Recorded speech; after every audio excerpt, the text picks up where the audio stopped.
All right. Oh man, I'm so glad to see you. Good evening, my name is Andrew Proctor. I'm the Executive Director of Literary Arts. Yes. Thank you. And hello, I'm Olivia Jones Hall, the Director of Youth Programs at Literary Arts.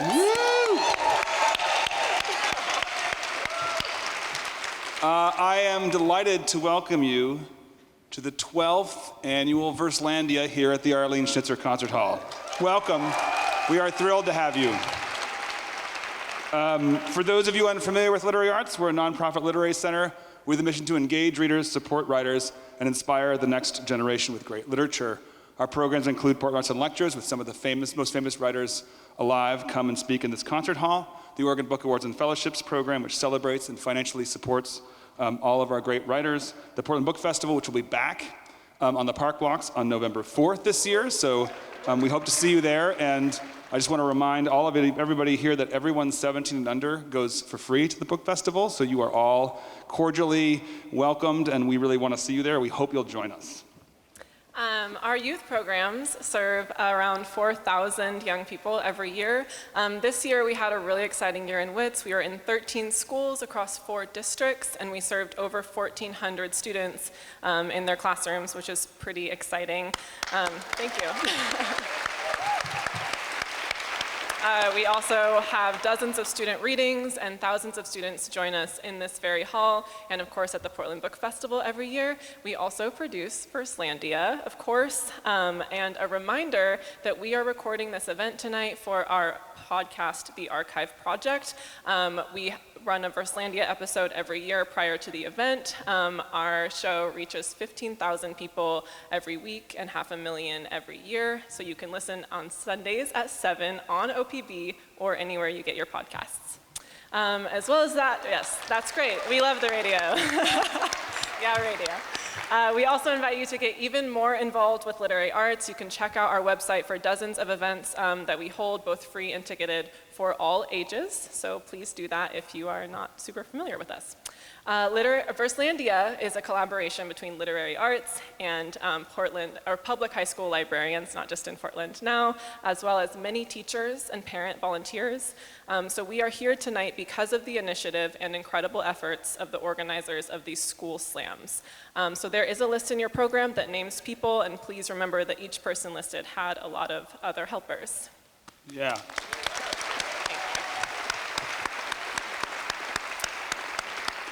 I also want to thank my team, the youth programs team, Jules Oman, April Joseph, and Alberto Swem, who are working super hard tonight and always to bring this to you, and a special thank you to Liz Olafson for producing this event. So once again, please join me in thanking all of these amazing community members. Fantastic. And thanks to tonight's judges, our timekeepers, and our math folks, and other volunteers, and our MC is going to introduce them soon. Great. Verselandia is also supported by many sponsors who make this possible. It's in part supported by Wyden Kennedy, and Dan Wyden was one of the very first supporters of Verselandia, and we really want to thank him for his generosity. We're grateful to the whole Wyden Kennedy team, including Mary Norman and Gina Childs, who's here. A huge thank you also to Priscilla Bernard Wyden, who's been a key supporter of literary arts for many, many years.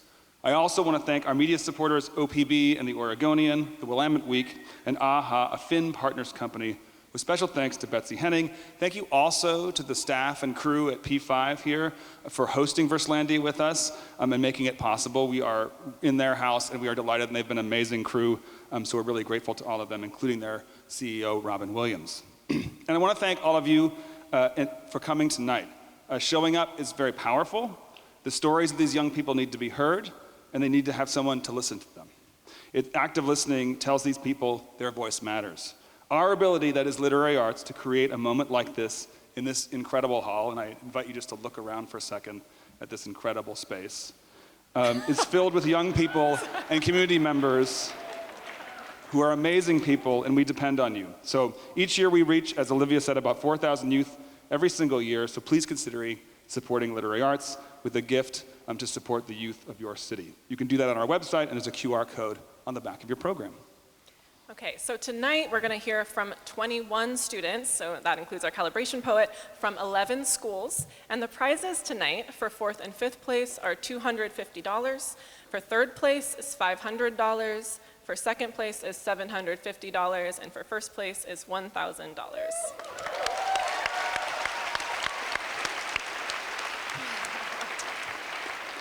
I am now thrilled to introduce our MC for the evening. Anis Majgani is the current.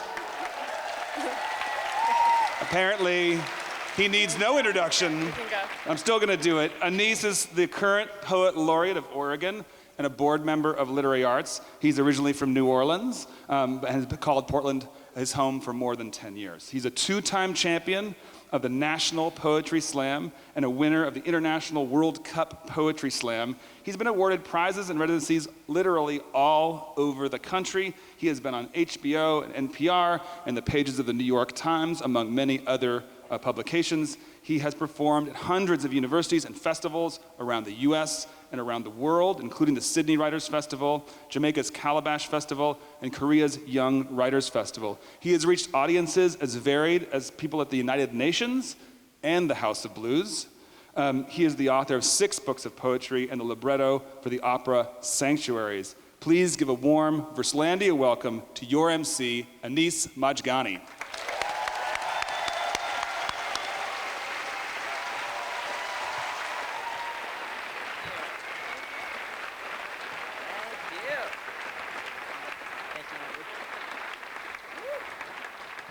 Evening, everyone.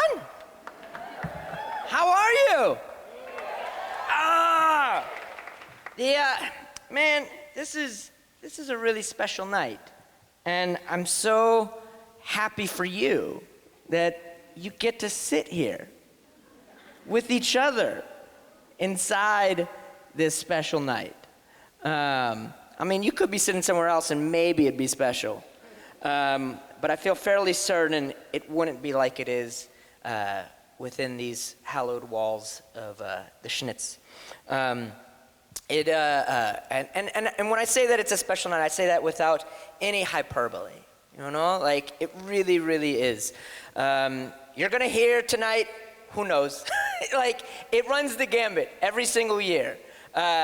You might hear really funny things on stage. You might hear really cringeworthy things on stage.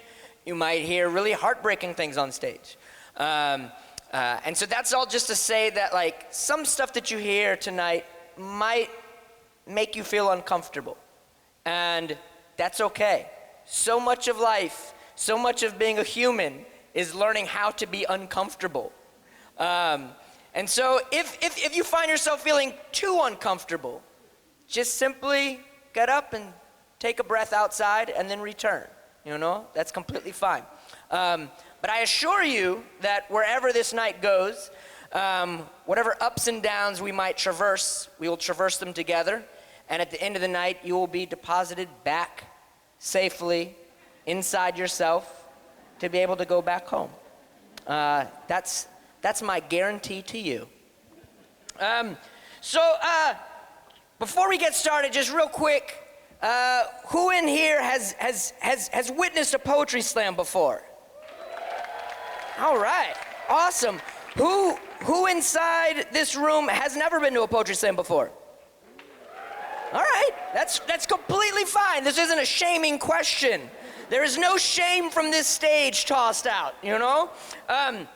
So I'm just gonna give you a really quick, brief synopsis of what is going to transpire on here. Essentially, the Poetry Slam, it is a competition. A poet is given 3 minutes and a little bit of change to do a poem that they wrote, and then judges, in this case, these 5 judges, who I'll introduce in just a moment, will put a numerical, some word that I can't think of right now, a numerical description, a numerical defining point to what they've just heard and enjoyed, to move the night along in the centuries-old narrative that is competition. But essentially, what this is just a big trick to get a bunch of people, a bunch of rubes, as it were, into these seats to listen to poetry. Oh my. That's right, you've all been conned in the most beautiful con there is. Oh man, I went to this thing, I didn't know it was gonna be poems. Oh, you are so lucky to be conned in this way. And so what is gonna happen under this particular poetry slam, we will get, for each poem you hear, you will get 5 scores thrown up. And the high score and the low score will be dropped, and those 3 middle scores will be averaged together, and that score will be given to that poem. We will hear 21 poems before intermission, and after intermission, 10 of those poets will return to give you each another poem. And at the end of that second round, there will be 5 winners, as described earlier from Olivia and Andrew. I think that's it. Are there any questions? Too bad. You'll pick it up as we go along. Let's see. All right. Let me introduce quickly your judges. Please hold your applause off until the end.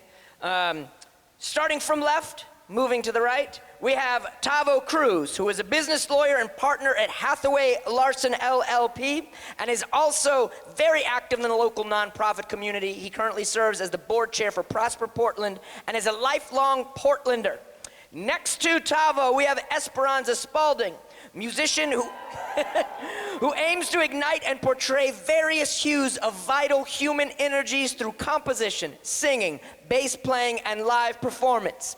Next to Esperanza, we have Louisiana-born and Portland-based Jay Nichelle, who's the author of the poetry collection God Themselves and the chapbook The Porch as a Sanctuary. Jay began competing in poetry slams at 15 years old, becoming one of the inaugural winners of Youth Speak's National Rise Up competition at 17. Next to Jay, we have Dr. Mindy Netafee, who is a poet, professional teaching artist, and somatic trauma therapist, and the author of 3 collections of poems, Sleepyhead Assassins, Rise of the Trust Fall, and Open Your Mouth Like a Bell. And rounding us out, we have Subhashini, Ganeshan Forbes. Boom. Choreographer, curator, arts administrator, Oregon Arts Commissioner, and founder of New Expressive Works. Please, please, please give the heartiest round of applause to your 5 judges.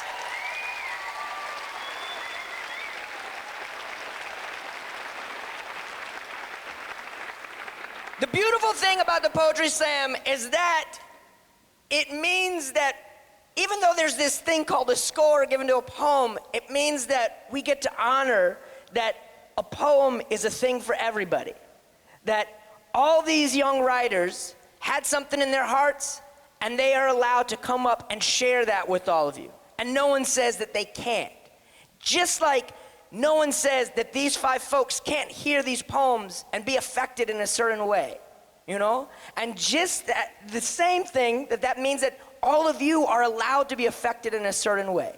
So make sure that when you hear a poem that you love, let that poet know that, you know? Like this is a thing that even though there's, 30 poems that we're gonna hear tonight, 31 poems that we're gonna hear tonight, we're all creating 31 new poems just based on this dialogue that is happening between every single person happening in here. So make sure that you are part of that conversation. I'm going to introduce a few more folks, and then we're going to jump right into this. Tonight we are graced to have as timekeepers Janina Childs, who is in charge of community operations at Wyden and Kennedy, Martha Yang, who is the assistant general manager for Courtyard by Marriott, and our 2 math experts, Mary Roadback, who teaches IB Theory of Knowledge at Cleveland High School, and Mona Schreier, who's been teaching math for 11 years in PPS. A round of applause for these 4.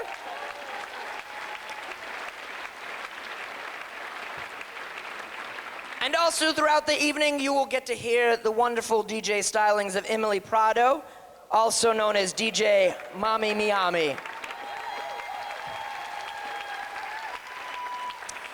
So, are y'all ready to get this started? Oh, wait. No, you're not. Because some of you might still have your cell phones on. Make sure that you turn them off or set them to silent. Don't be that person who's like, yo man, my phone is on silent, I don't need to do anything. And then your phone goes off in the middle of somebody's poem of heartbreak or death, Like, don't be that person. Don't be. So make sure that it's off right now. Now, are y'all ready to get started?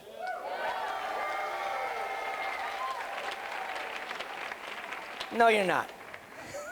And that's because we don't know what it is we are actually doing. So to aid us with that, we're going to hear from a calibration poet. This poet is going to come up. You're going to bring the roof down with jubilant applause and cheer for them to hear their poem. Their poem will be scored by our 5 wonderful judges. We will hear those scores, and we will send that poet back off into the night, and then that poem will be taken out of the competition. And this gives all of us the opportunity to better understand how we are going to engage with each other, how the judges are going to engage with the poems, and how this night will proceed. So on that note, are all of y'all ready? Oh, give me a little bit more juice than that. All right. So, without further ado, please welcome to the stage the first poem of the night, Cindy Tang.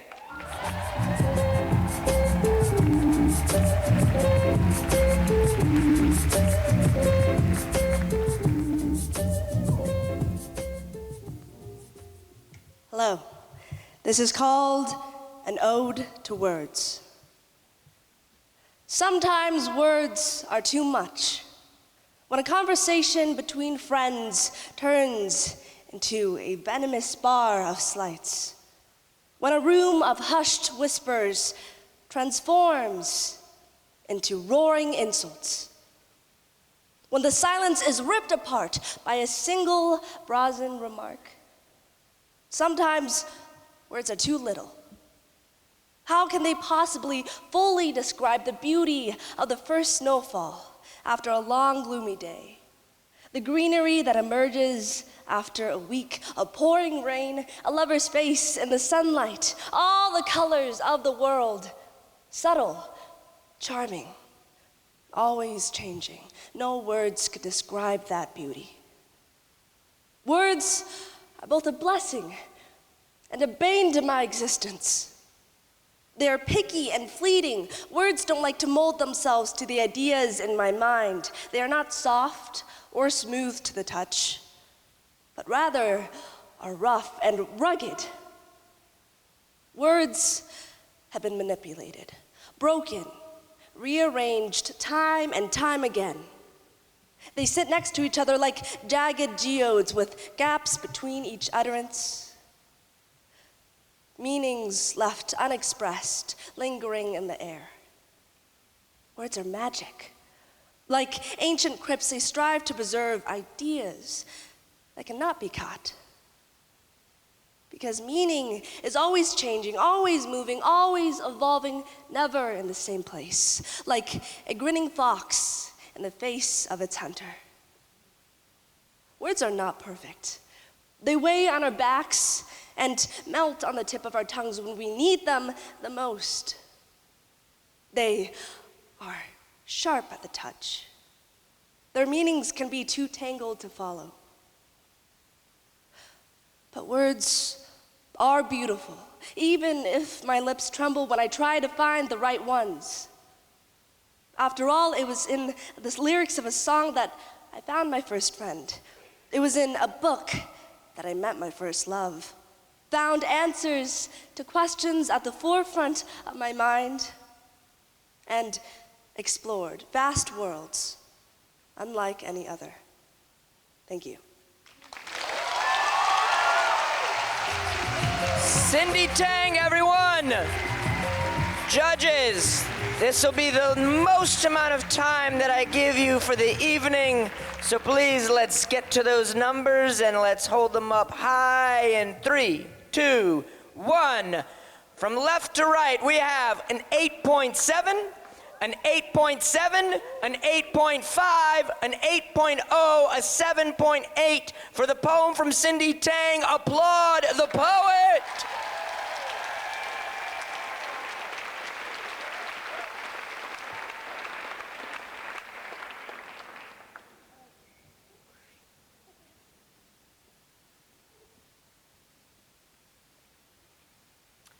And with that, let us begin. Please welcome up to the stage, Rin Danahy.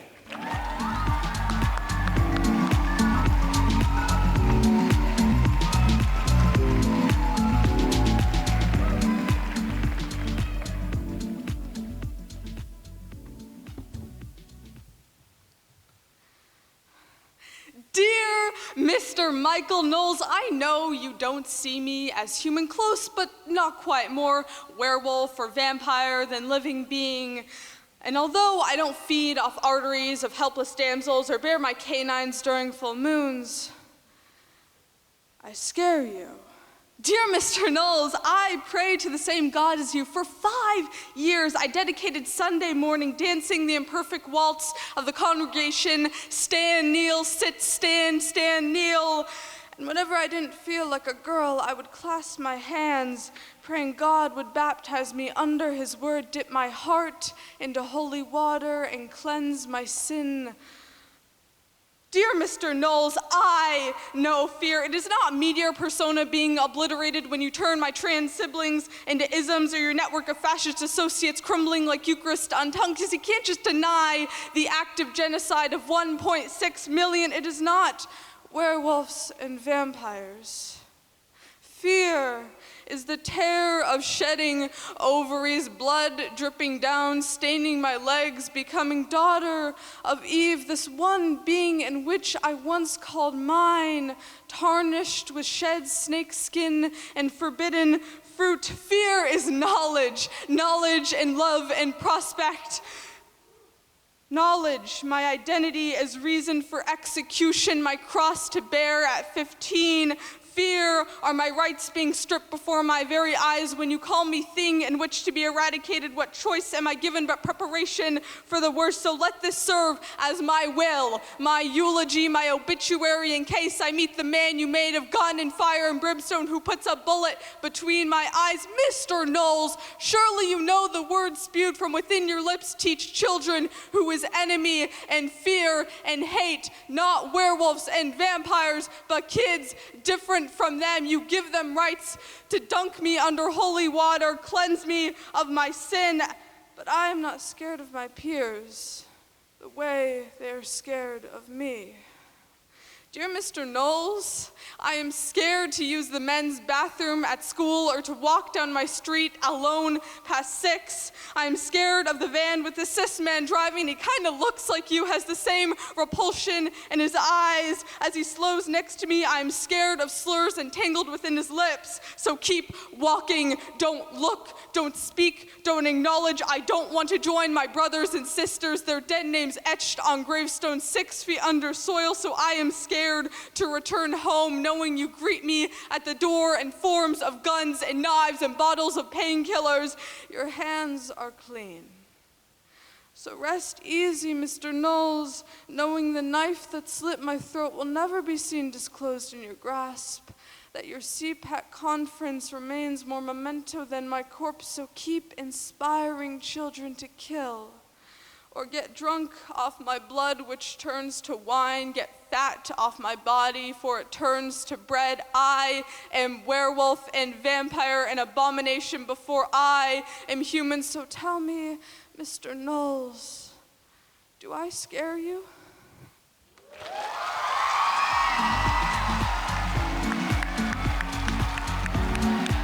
Judges!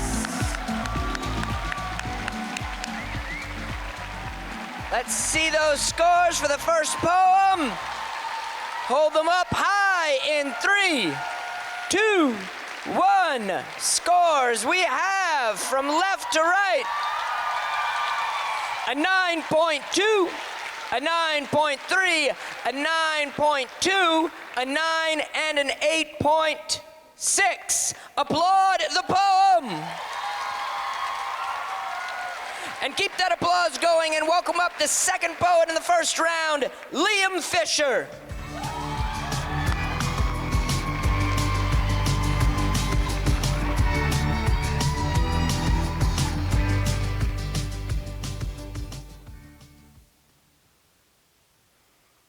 Sometimes I think of my life as a puzzle, each moment a piece waiting to be discovered and pressed into its space, perfectly built to fit. Each piece has its own vibrant color. Some are a deep royal blue that it feels like you could drown in, and others are a warm yellow like liquid sun. At times, you can hear them whispering the words you need to hear, or humming a tune you only know from fragmented memories of childhood.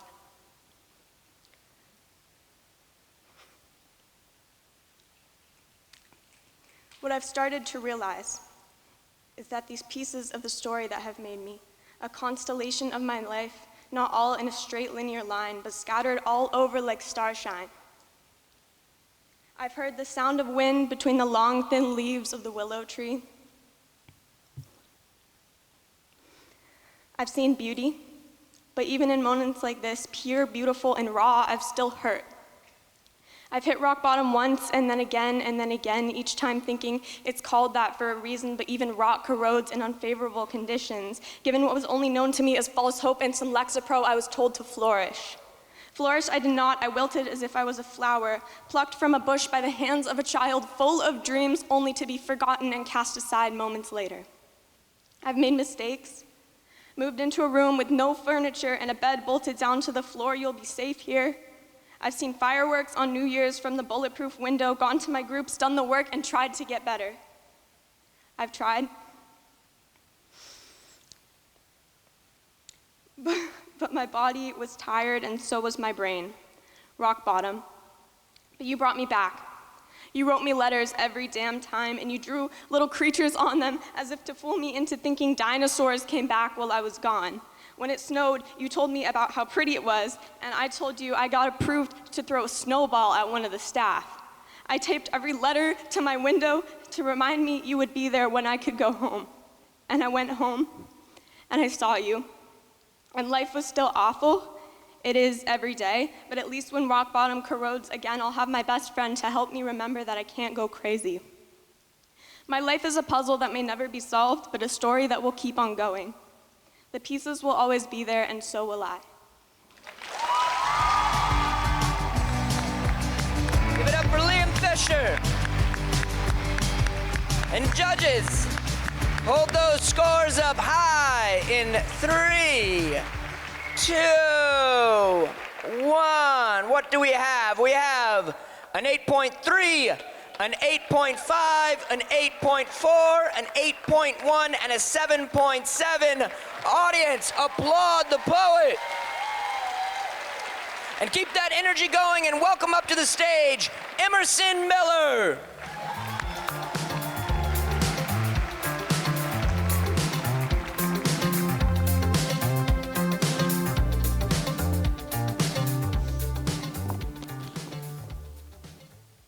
Alligators need hugs. In the murky swamps and bayous where the sun shines down all day, lives a creature feared by many, yet deserving of love, I say. This creature with its powerful jaws is a gator through and through, but beneath that tough exterior is a heart that's beating true. Some might argue that they're just gators and hugging them's ridiculous. And well, they might be right. The suggestion might seem chivalrous.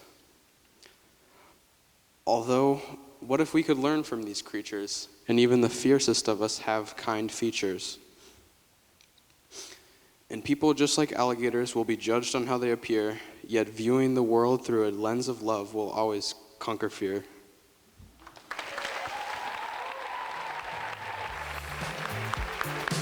Give it up for Emerson Miller. Judges, let's see what you have for that poem. Hold them up high. 3, 2, 1.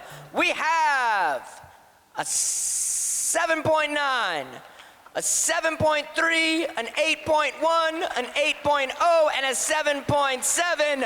Applaud the poet. And please welcome up to the stage our fourth poet of the first round, Fern Slater.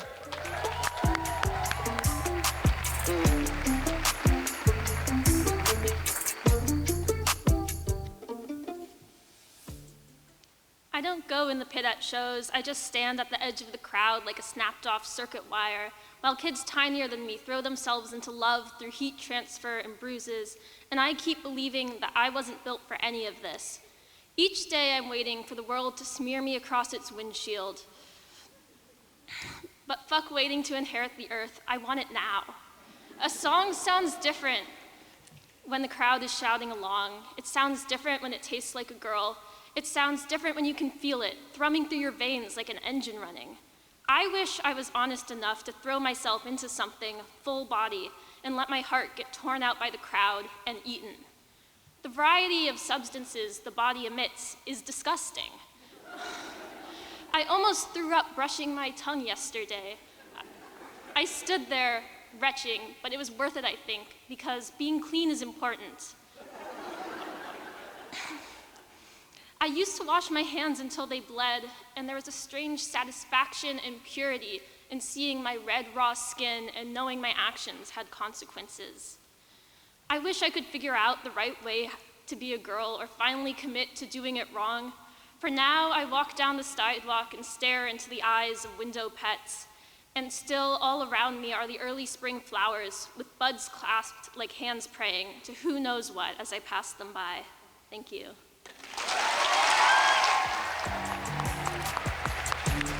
Give it up for Fern Slater!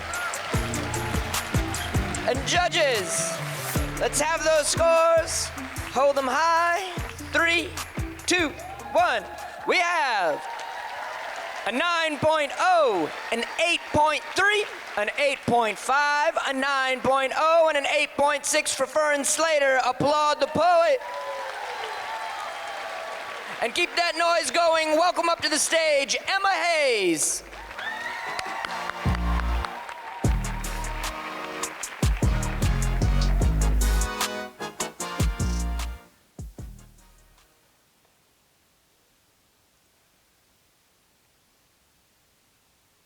Thank you. Now, I know it seems a bit weird to start my poem with that, to begin with an ending phrase right off the bat, but thank you. All you took the time out of your day to come see some kids get up on stage and spew their poetry. And look around at this place. The lights, the sound, the fact y'all had to pay. All this speaks that there's some importance to what we have to say. Maybe, let me put this a different way. I am an 18-year-old girl of marrying age, able to have children and work for a wage. And you don't have to look too far back in history to see that that is exactly what would have been expected of me. But instead, I'm here, gone to school for 13 years. Education just handed to me, critical thinking demanded of me, all of this just as ubiquitous as the rain. But you don't have to look too far in our world today to see where this is not the case. Girls who are legally not allowed to go to school. Kids who have to work to make sure their families have food. Make another dollar on the factory floor, pick more fruit, no one cares if you're sore, the point is to survive another day, another time as the world keeps taking more and more. Education, self-exploration, there's no time for that anymore. But I hope you don't think that my point is to be preachy, or like some boomers say, oh, you kids' lives are easy, because we all know that's certainly not the case. But maybe my point is that we have this gift, and we cannot let it go to waste. We've been given the golden keys to the kingdom, to make our own lyrics and find how to sing them. We get to read and write and learn and question. We got spaces dedicated for poetry, songs, expression.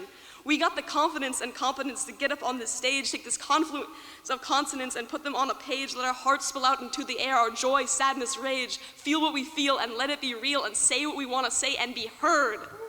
Our generation is the one with the most access to information, a Pandora's toolbox to pick through and choose what we can use to improve this world situation. How many fights, how many battles has it taken to allow us to live in a world where we can live out our worth? How many picket posts and signs and votes to claim it was God given to us at birth? We stand on the shoulders of giants, yet we forget that they did too. They were just people who took what they had and decided what they needed to do. The fight that it's taken to get us to where we are, for some of us, is much more than others. But that fight is far from over for anybody, and it happens by speaking up for and with each other. You are the only one that's ever gonna say your words. Your eyes are the only eyes that can add that lens to the world. When you get up and speak on this floor, when you get to speak your mind and say what is yours, when you get to get up, another sun come up, another day, every day walk out your door, we get this opportunity. Maybe a responsibility. So what do you speak for?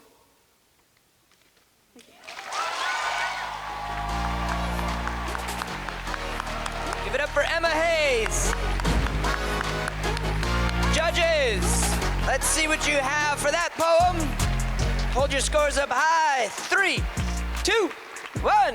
We have a 9.3, a 9.4, an 8.9, an 8.8, and an 8.5 for Emma Hayes. Applaud the poet. And keep that applause going. Welcome up to the stage, Princess Fletcher.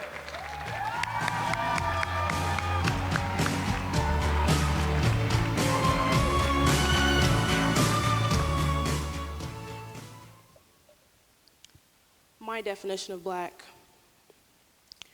He called me black, a black girl. Loud, dumb, angry, hostile, and ignorant. She called me black, intimidating, without control, ghetto and wild. They called me African, the African girl. You know, the big butt, the too dark, broken English, poor and nasty. See, that's what's known to them to be black. To be black is my roots. My roots were scars, were blemishes. To be black is my pain from ships that took from me the authenticity and brought vain. To be black is my resilience. The resilience that took my ancestors out of their chains. To be black is now to be free. To be the bloodline that dates back to hometowns in Africa, mine being Nigeria. To be black is our struggle. The power I hold. The identity to say that yes is me. To be black is to be able to say I'm black and I'm proud and I'll say it out loud. To be black is to be able to repeat that yes. Yes, I'm black and I'm proud. To be black is to be able to hold my crown up high on my head, the power I hold, the adversity that strengthens me. To be black is me. African and whole, my roots attached, my struggles all known. To be black, oh to be black. To be black, y'all don't know. Thank you. Give it up for Princess Fletcher. Judges, let us know what you have for that poem.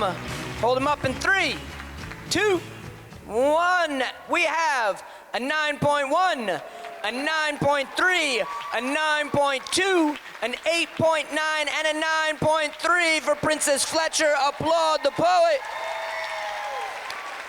And keep that energy going. Please welcome up to the stage, Io Dandelion Manson.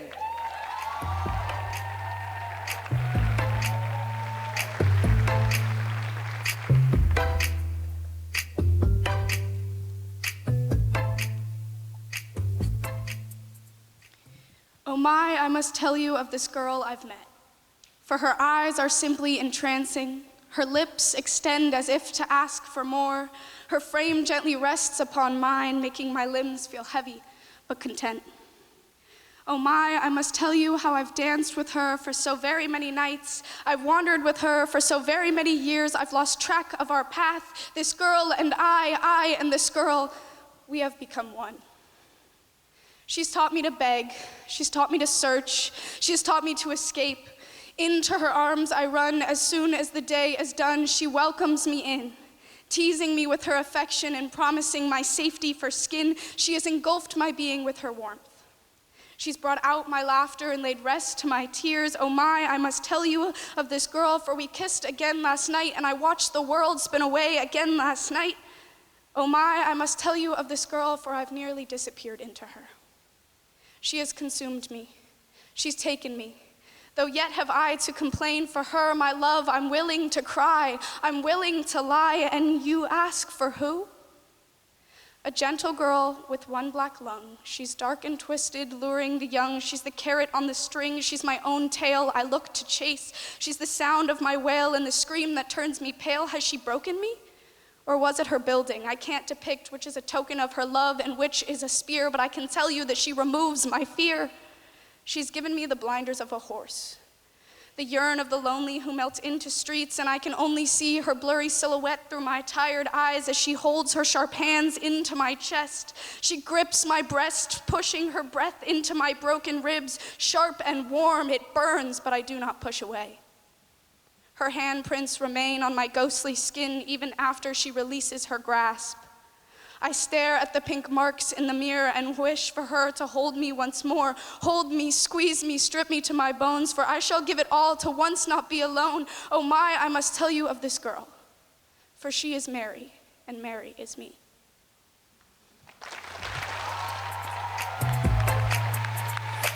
Give it up for Io Dandelion Manson. And judges, let's hold those scores up. 3, 2, 1. We have an 8.7, a 9.3, a 9.0, an 8.7, and an 8.6. Applaud the poet.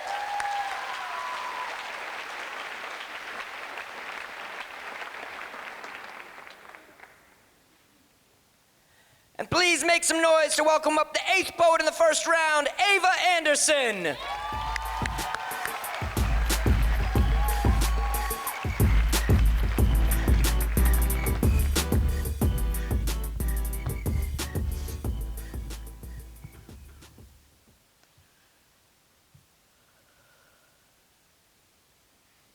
I need new shoes, a little girl said, on a sparkling sunny Monday in March. The sun was bright, sunbeams shine, but the little girl's face reflected rain. I need new shoes, she said to her mom, who asked why. The shoes had been bought last week on Eleanor Street and had filled the little girl's face with glee, purple shoes that lit up in brilliant bright blues and pinks. So why, oh why, did she need new shoes? Because the lights, the little girl said as she squeezed her face tight, the lights will give me away. And I don't want him to shoot me. So I need new shoes, the little girl pleaded. I don't want him to shoot me. Now don't be alarmed, this is a world with active shooter drills, practicing precautions, hope you're good at staying still. Where everyone knows the monthly routine, crowd on one corner, hold your breath, wonder if it's real or just a test, endless rumors either way, text I love you, just in case. A minuscule chance, they say, but the real events happen every day, so we practice the drills, try to stay calm, plan our way away from harm, hope our heartbeats don't give us away. Or little girls light up shoes. A minuscule chance, something is very wrong. This has been happening for far too long. The news is riddled with tragedy, and we can't seem to go a week without a new message from Remind. Dear Franklin community, today we are made aware. Dear Franklin community, we were recently informed. Dear Franklin community, safe spaces for everyone. Dear Franklin community, today was a stark and devastating reminder we are not safe. Dear Franklin community, it is with great sorrow that we inform. Dear Franklin community. This poem has been written 1,000,000 times. Wouldn't be shocked if it's heard today. We are all angry and we are all scared. But no one ever seems to care. It comes with the rights, they say, but those are being stripped away, and the only one protected is to easily take lives. How is that right? No, I'm not offering a solution. There is no resolution. People have already died. There is no bringing them back. There is no turning back time. And no change will be made without more hurt, but people are dying for outdated words. This poem has been written 1,000,000 times, but no one is listening to all the cries. This one will enter the same void, noise, screams, and we can't drown out the crack of the noise. This poem will be written we will scream at the top of our lungs, but a little girl will need new shoes, and we will be numb. Thank you. Ava Anderson. Judges, let's have those scores in 3, 2, 1. Hold them up. We have a 9.2, a 9.8, a 9.4, a 9.2, and a 9.4. Applaud the poet. And please keep that energy going. Welcome to the stage, Madison Eslin.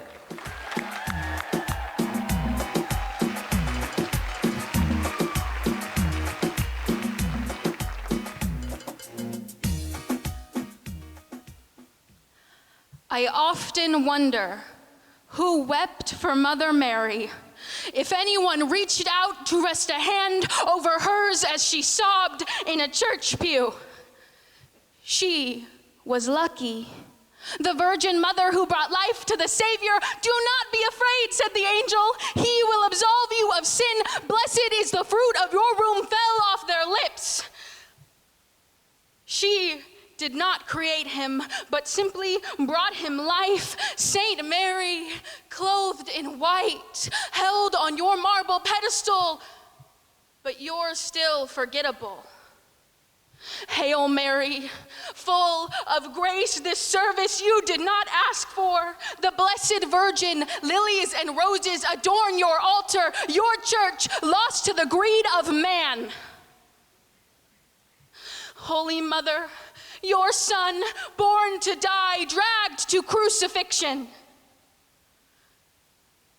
Do you think she called Jesus home when the streetlights came on? Kissed the scrapes on his knees, healed him with her gentle touch? Holy Mother, your Son, born to die, dragged to slaughter. You were lucky. I weep for Mother Mary. Thank you. Give it up for Madison Eslin. Judges, let's see what you have. Please hold your scores up high in 3, 2, 1. We have, from left to right, an 8.4. An 8.3, an 8.8, an 8.9, and an 8.7. Thank you. Please applaud the poet. And welcome up to the stage, the next poet in the first round, Janiyah M. Thompson.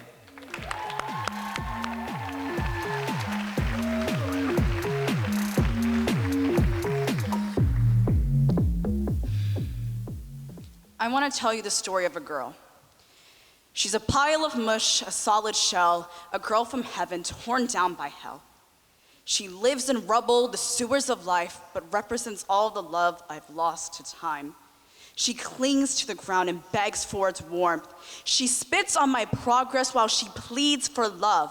And in her riot, she denounces its truth. She hisses and proclaims, "You know you'll lose what's dear to you." She breaks my heart and taints my time. She severs good thoughts straight from my mind. And all of this somehow while showcasing her shine, the shine of a life that is no longer mine. Back when my bedroom looked like a Toys R Us. Back when DVDs and books filled my walls. Back when I would play outside with all the other kids or stay inside and play with my dolls. Back when the hardest decision I had was between uniform red or blue, before every hellish event began to ensue. That girl, I bet she didn't know much of anything. She did so much, I bet she never even knew her needs. But she did know the feeling of her mother's embrace, the feeling of a fresh, wet kiss on the face, freshly made food and an always clean home. I bet that girl never knew the feeling of being alone. Oh, that girl, she, right in front of my eyes, was stabbed and stuffed, punched and socked, and she was bleeding from head to gut. In all of this, there was white lines and yellow tape. Perp happened to be life in society, but the bystander was her friends, the town, and her family. No more home, no more family, no more mom, and no more friends. From now on, the home, family, school shifting begins. And in her eyes, I began to look back, in her bloodied eyes, it's all losing tact. That girl, all anyone can do was reach for her with a cloudy hand, one of which she did not know how to reach for. She looked at me with confusion, and now I look at you. Can you imagine a rotting girl right at your shoes? Now she is a pile of mush, a solid shell, a girl from heaven torn down by hell.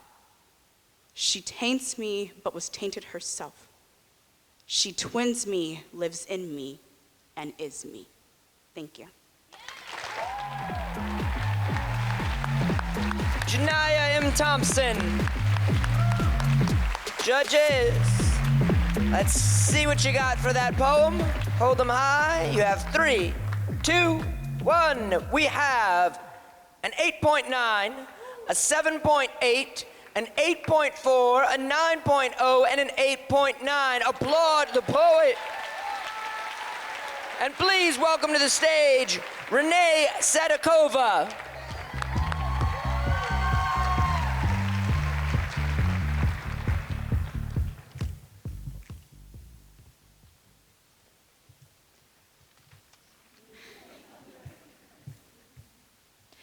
I feel like I need to tie my tongue to protect the truth, to protect my trauma. But a poet on this stage can't be tongue-tied, though. We excavate and cultivate pain to speak it.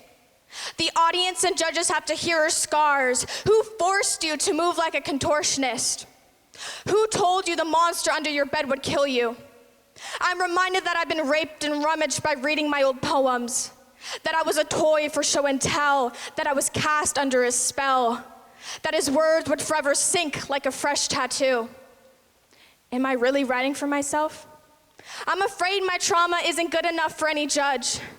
Sharing stories so you can hear me, but you don't even listen. The PTSD from reliving the words. I signed these stories with my limbs twisted. Blood enlisted, bad habits persisted, just so you could finally hear me. Don't you see my tears? My fears, my tongue telling myself it should be tied, my words breaking, my legs shaking? Was it worth it? If I showed you what was beneath my bones, would you be grinding them? If I was silent, would you still notice I'm fighting? Biting, hiding the truth of what some of my stories lies, quotes to despise, just so my trauma can be validated? My notebook tasted these poems before any judge did. It knew that showing pain was the only way to be heard. I went to war with myself for poetry. Floetry told me to say yes. My mind undressed, loved to impress anyone but myself. Remember to show more pain, to cry, to try harder. It's raining, it's pouring, the old man is snoring, but my brain is roaring from that old man exploring me. It's not about the numbers, they say. It's about what's being heard. But all I hear is my mind telling me being raped wasn't that bad, that I should have went to someone as my point A or B, that my heart is damaged, that I should have managed to say no, that I shouldn't be tongue-tied. At night, nightmares consume me. I still feel hands on me, mind playing tricks on me. The amount of times my mom said it was a mistake almost reached 5 times the amount of candles on my birthday cake. Why do I crave pain and chaos when I crave those 7 virtues? My clothes loose, surviving abuse, screaming, crying, musical chairs in my ears to distract me. Everyone calling me a bee, even he. But why do I refuse to see that everything I am was perfect before anyone could have listened? That being tongue-tied doesn't mean I'm not being heard. The poets on this stage aren't tongue-tied so you can step in her shoes.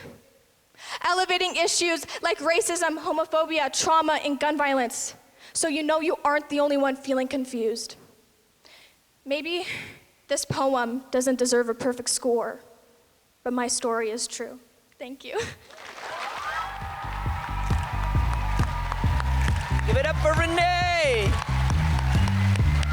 Judges, let's see what you have. Hold them high. In 3, 2, 1. We have a 9.2, a 9.8, an 8.4, an 8.9, and an 8.4. Applaud the poet. There is something different about the way it falls, a harsher, sharper wash of white, no longer gently drifting onto the frozen sidewalks. I am not outside, throwing snowballs at my neighbors as we run to the park. I am out in a coat with a scratchy scarf tied around my neck, being barked at by an angry dog who was left outside too long. I am not quite a child anymore. There is something about sleep when you're 17. There is something about the way we look forward to it, something about the way it is a reward, no longer a punishment at the end of a day of play.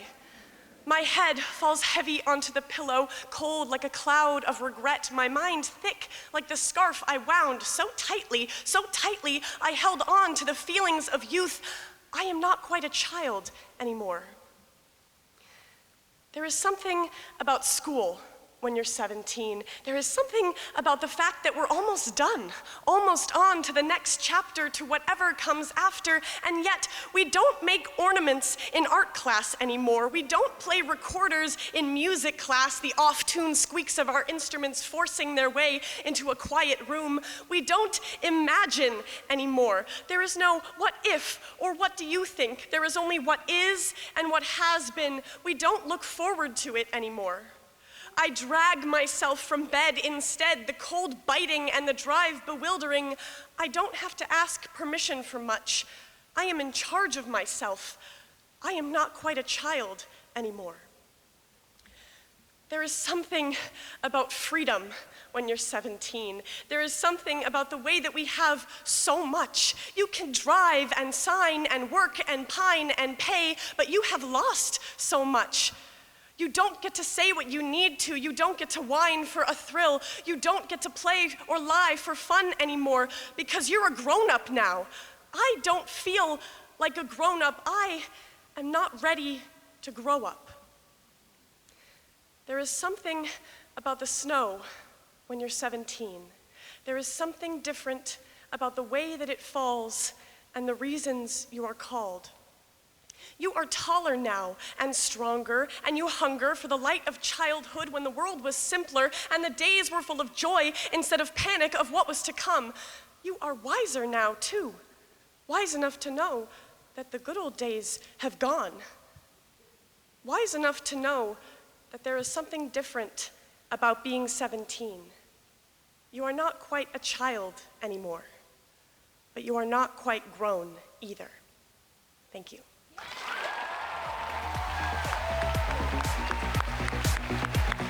Give it up for Cleo Zetos.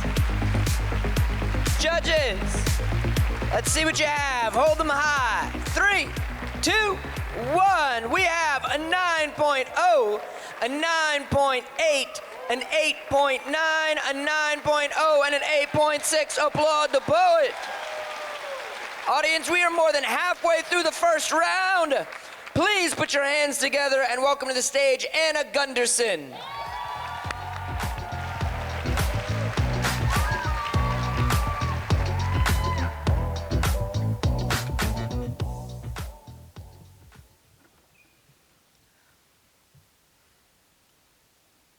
The smell of rain reminds me of building fairy houses in my front yard.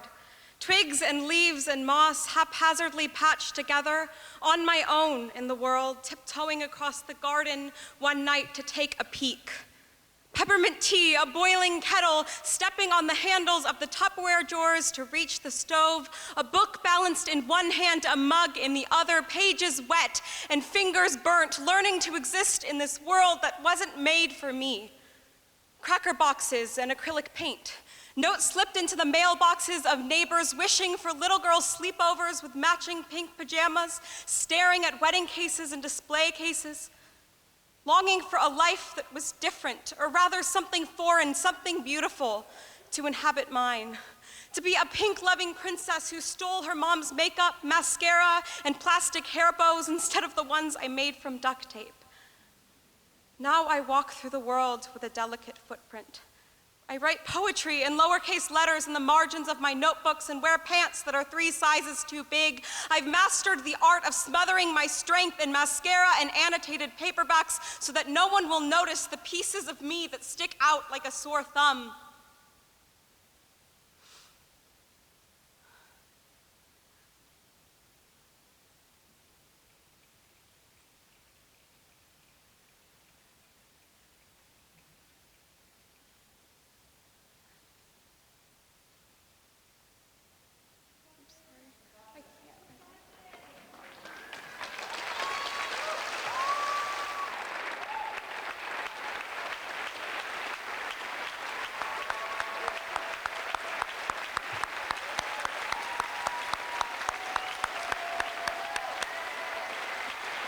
Judges,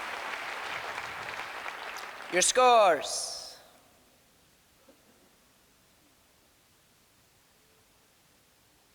Three, 2, 1. Hold them up. We have an 8.0, a 7.0, an 8.4, an 8.1, and an 8.4. Applaud the poet. And please welcome up to the stage, Amelia Cafiso.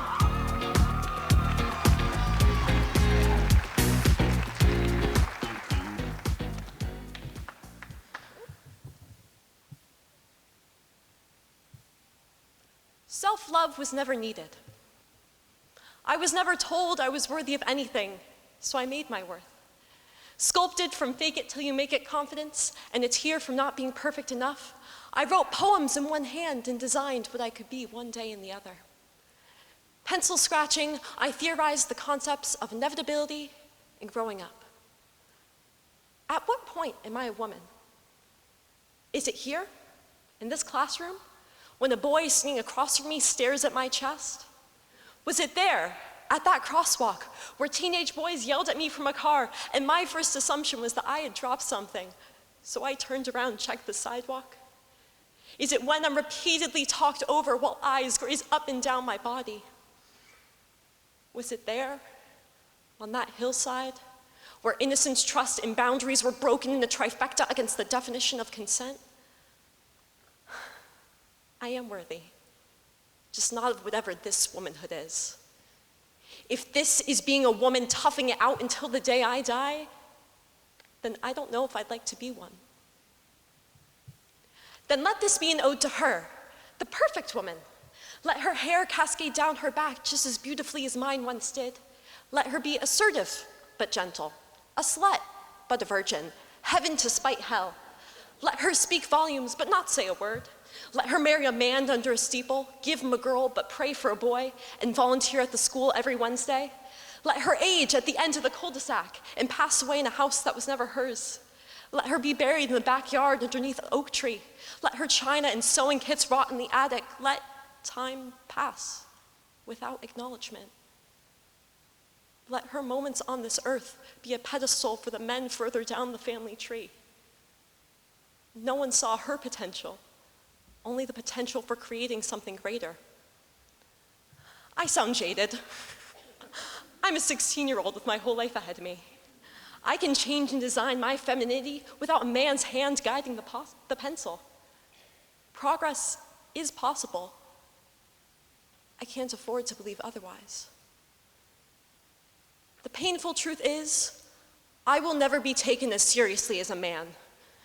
I hold this fact close, then release it into my consciousness whenever I begin to speak in a world full of him. Who could I have been without his approval? Now I have to let myself be as I want me. I can find worth within me. I am my perfect woman. Self-love needed now more than ever. Thank you.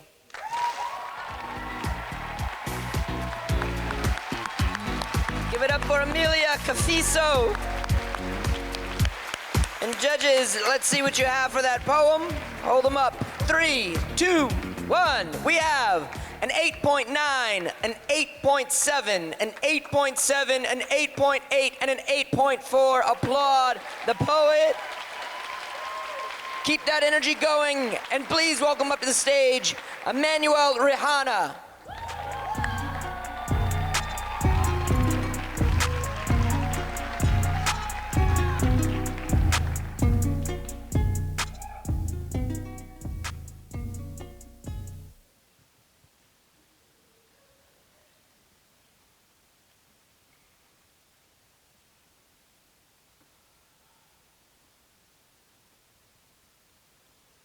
A single roach skitters across your kitchen floor. You panic, certain that there must be many more.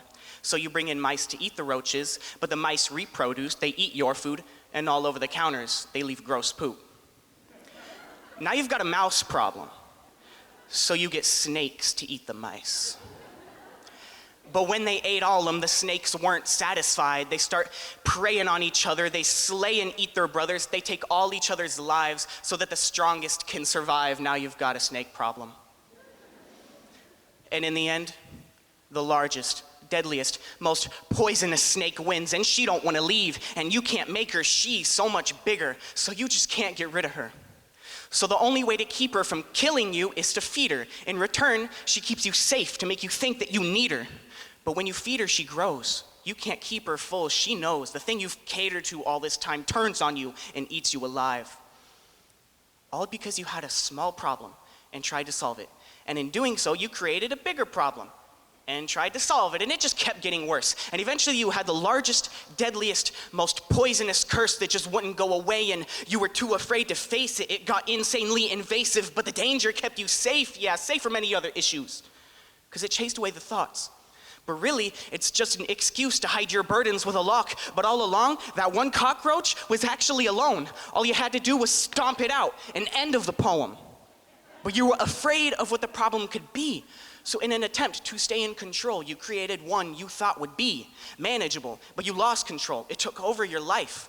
But you like it, because now nothing else hurts when it bites. I should acknowledge what the root problem is and be okay with one thing going wrong, but instead I write a whole song. What even was that one event that led me off the deep end in an empty pool of regret, a fool in a downward spiral of longer nights but smaller dreams? Is it part of growing up, or was I just naive?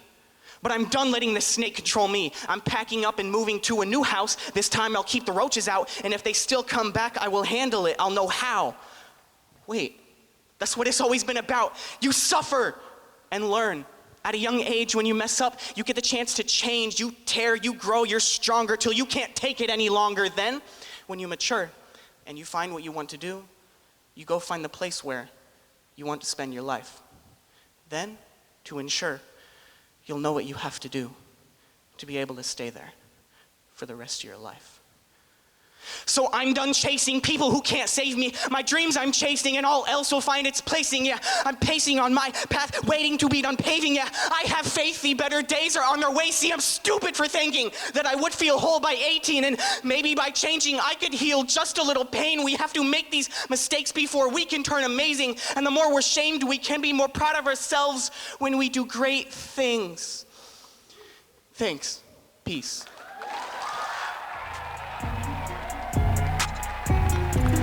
Give it up for Emmanuel Rihana. Judges, let's see what you have for that poem. 3, 2, 1. We have a 9.3, a 9.5, an 8.5, a 9.1, and a 9.4. Applaud the poet. And please welcome up to the stage, Eleanor May Black.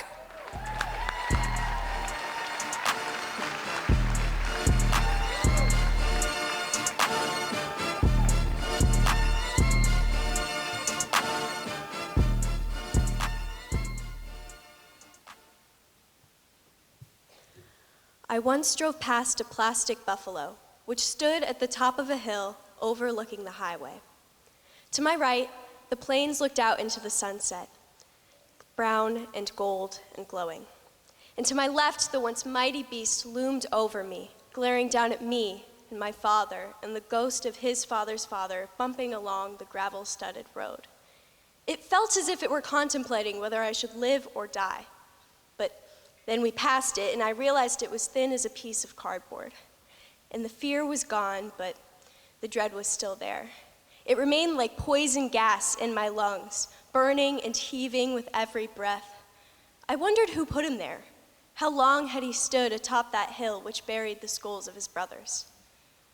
Sometimes I feel like that, like plastic, like my skin is hard and thick, but would melt if you left me in a hot car for too long. Sometimes I feel stuck at the top of a mountain, like the world is passing me by, but I can just watch as the skulls of the ones I love are piled up and up into the sky, and they're left in unmarked graves by men who do not have names. And the world just keeps moving without me.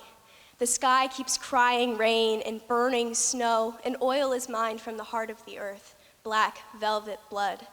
Like the universe is expanding, but I'm just here. But I'm just here, stuck in the ground like a piece of false animal, and I can only watch as the sky caves in.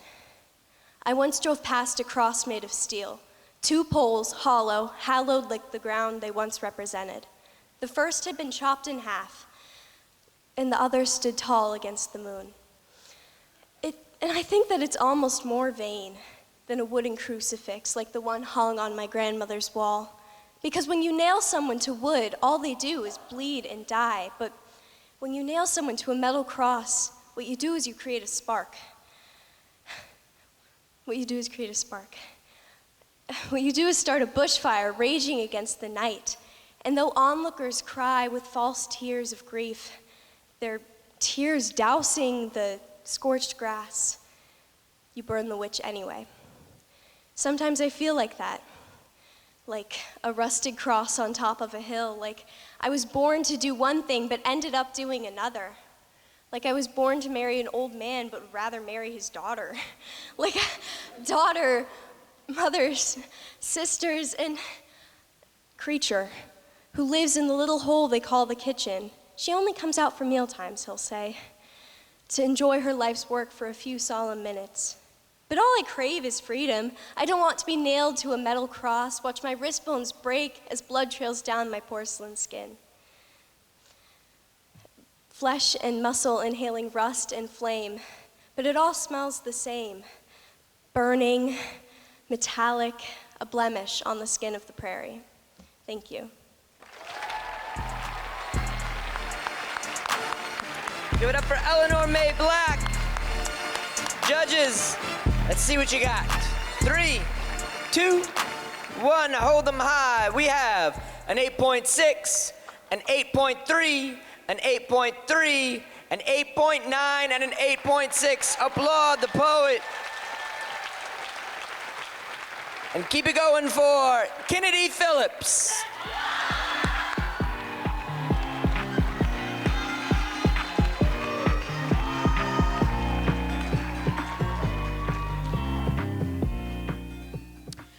This will be the 3rd time I present this poem. It's why I resent this poem, and when I finish this poem, you'll send me your applause. Maybe some of you might look up at me in awe, even as I just exposed my deepest, darkest flaw. And that's the beauty of this art. When it repaints the pain with quality paint, exposing the truth of this heart, the good and the bad, you really can't tell it apart. It's why I need you to do more than just listen to this poem. I need you to feel this poem. Let this poem seep into the depths of your mind. Let it be heard with your soul, and let the words I speak into this room be consumed with your heart.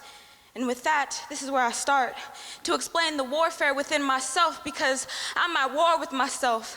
And lately I've been trying to move at stealth, putting my feelings on a shelf, and I say it's for the sake of my own health, ignoring everything and everybody else, acting like I don't need nobody else, but it leaves me questioning, who's gonna save me from myself? These days it feels like everybody's saying help yourself. I'm at war with myself.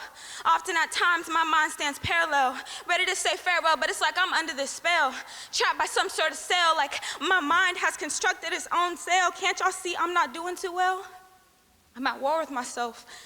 I still love myself. I'm not trying to kill myself, but I wish it would stop passing as this thought. Like I said, I still love myself. I'm not trying to kill myself. I'm trying to love myself, but I don't think I love these parts of me. All this anxiety inside of me every day, it feels like it's fighting me. And can't y'all see something's gotta be wrong with me? It's gotta be that potency that's inside of me. It keeps me feeling empty, keeps these thoughts, keep trying to tempt me. These thoughts keep me up at night. Keep my chest feeling real tight, makes it so I can't sleep at night, and I feel like my mind does this out of spite. Surrounded by this fog, I'm still trying to find the light. I'm trying to reignite my fight. I'm trying to get my mind right, but part of me is tired of fighting this fight. It makes my chest feel real tight, and when it does, I begin to write. I write even when I'm alone crying at night. I write till I kind of feel all right. I'm gonna be all right, or whatever Kendrick said. You know I'm not trying to be dead. These thoughts should go unread, and especially not said, but I need to get them out of my head. So when I lay in bed at night, my mind can finally be right, somewhat all right. And it's starting to sound like I'm trying to convince myself more than you that I'm gonna be all right, or whatever Kendrick said. You see, I can't take anything serious. Everything's some kind of joke to me, even my own potency. And what else can I do except smile in the face of my own denial? I'm trying to make light of my fight like it's gonna someday disappear overnight till eventually it is night. And all day I've been telling everyone, I'm all right, but I'm laying there. And something in my mind doesn't seem to be right. My chest caves in, begins to feel real tight, and I start tossing and turning, wondering if I'm gonna get some sleep tonight. And now I'm looking at the clock, and it's past midnight, and now my breathing doesn't seem to be right. And so I curl up, hugging my knees to my chest real tight, and my tears begin to blur my sight, and I start to realize, maybe I'm really not at all right. Maybe I'm starting to lose this fight, maybe I just might, but I'm still here. So I guess that means I'm all right, right?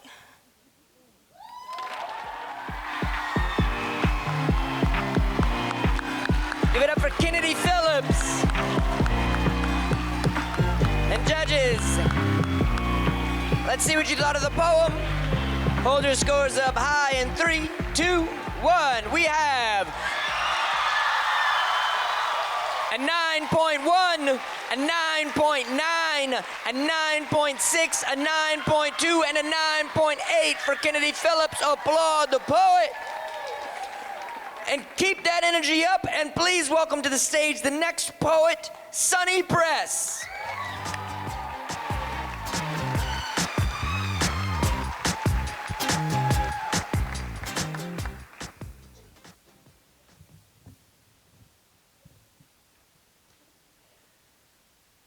Thoughts are constantly tumbling through my head. I just wish everything I believed but never said could be written on paper, wafer thin. It still stacks miles high. Hi. How are you? How's your life all going? Rolling up that hill, never slowing, Sisyphus, a stick that breaks the camel's back? Or are you the lucky one who runs until it fades to black? Alack and fie for shame! A candle always flickers, fickle flame licks the sides of this page as it burns. Metaphorically, of course, as I'm writing this on my phone in the Notes app, conveniently placed between a text message leading me away from the space and anxiety laid on my face because poetry isn't cool. But I love poetry because poetry strips the rose-tinted glasses plastered into a lie, eyes just shy of the truth. For how could I hate a photograph of the sky painted in your eyes? That's a poem. By the way, a haiku, I start to say, as I stutter and stumble upon the answer that maybe we aren't taught to enjoy the thoughts that pop into our brains as a hummingbird flies away from the cat. For that was a poem before the Gilded Age, but nay, it is nearly May, so say, shall we put this month's poems away until next year, I declare. They clearly don't hear me enunciating every syllable so my voice can be heard over silence. Thank you.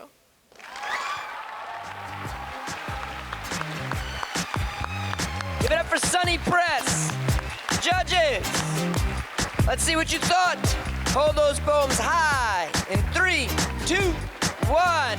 We have an 8.5, a 9.4, an 8.8, an 8.8, and an 8.5. Applaud the poet. Please put your hands together and welcome to the stage, Danny Gallier.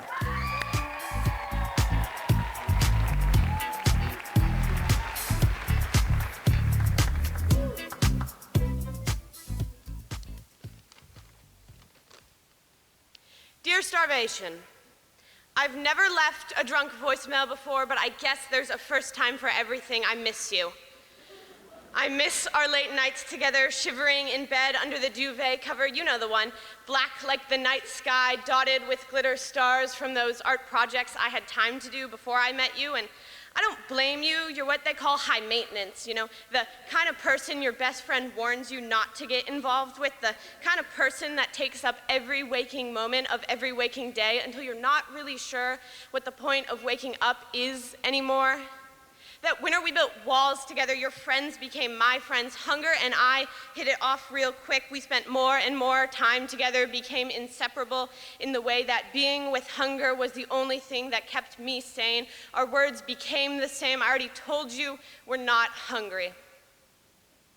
Back then, beauty and hunger were best friends. They stuck to each other like glue. Beauty and I never really clicked. She was unattainable in a way hunger wasn't. I could see it in every reflective surface I passed, every puddle, every window, every mirror. Constantly, she was shape-shifting. I shape-shifted my life around her, impossible.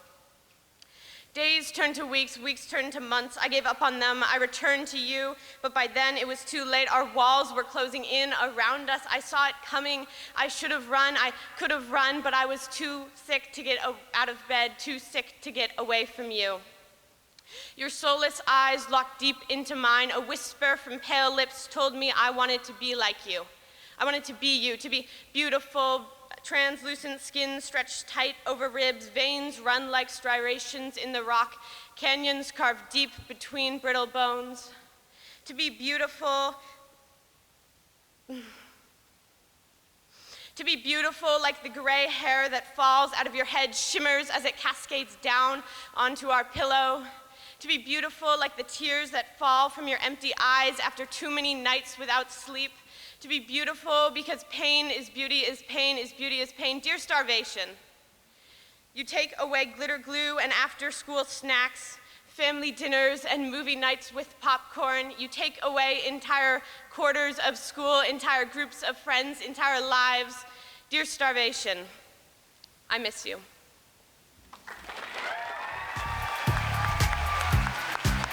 Give it up for Danny Gallier. Judges, let's see what you got. Hold them high. 3, 2, 1. We have an 8.9, a 9.7, a 9.4, a 9.0, and a 9.4. Applaud the poet. And give it up for the last poet in the first round, Bina Roadcap.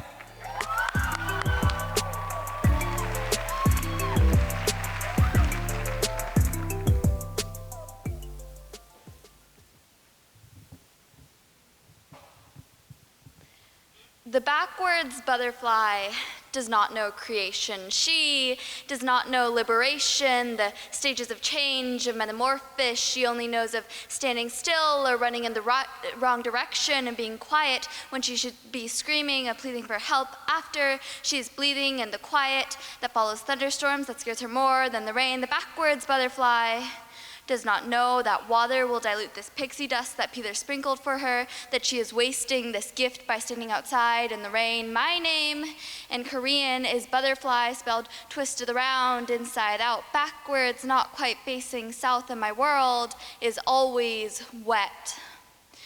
I used to believe that my wings unfurled when I smiled, that if I beat hard enough, then I could fly high enough and escape this God-forbidden world. Maybe if I made it seem effortless, enough people would believe that I had enough oxygen to escape this atmosphere. If I flapped hard enough, it would be clear that I was going somewhere instead of mindlessly spiraling. So I keep on smiling and beating my wings because I know that if up is heaven, then this is surely hell. God knows that there are no demons like the ones whose claws have gripped your mind, but not all demons look like monsters, so I always seem to forget that daisies are still weeds, that flower chains are still chains. I am disgusted by their disguise, my rage at how broken this world made me, then wanted inheritance of being human that was passed down to me because I am the backwards butterfly. I can never find the strength to fly away, always pulled towards the false promises of porch lights, never the sun. My fear about facing predators, like the grief that sucks at your soul when you realize you're not wanted. like trash that could have been recycled, somebody who committed suicide but still lingered to see one last sunrise, words that cut their truth into your skin like diving birds with snapping beaks, words like depression and anxiety, words that make you feel like you are flailing in an ocean, and how even though there's enough plastic in the sea to build islands, there isn't a single life preserver for the soul in that mess, which means that I am always drowning. These are all the droplets in my storm, and these are what are crushing the sound of my cries in the rain. These are the reasons my fingers are raisins and legs are pastel Dante, but here is the thing about butterflies.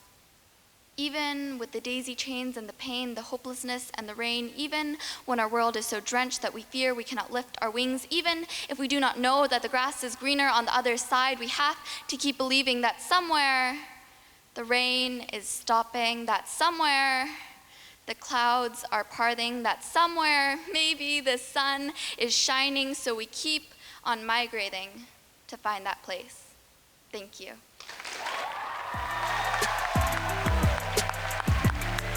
Beano Road Cap. Judges, let's do this one more time before intermission. Let's hold those scores up in 3, 2, 1. We have a 9.3, a 9.3, a 9.3, a 9.0, and a 9.5. Applaud the poet.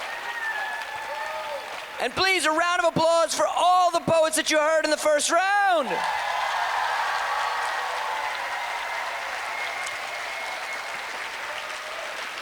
We will see you shortly. Welcome back, everyone. Woo! How are y'all feeling? Oh, fantastic. Man, I told you, it's a special night. It's a special night. So, I feel like the difference between the first round, the stepping from the first round into the second round is always a little sadder than whatever the end of the night is, since we're saying goodbye to more folks. So the people that we will hear in this order in just a moment are Emmanuel Rahana, Ava Anderson, Cleo Zetos, Emma Hayes, Danny Gallier, Renee Sadakova, Bina Roadcap, Princess Fletcher, Kennedy Phillips, and Rin Danahy. And please, a round of applause for the other 10 poets from the first round.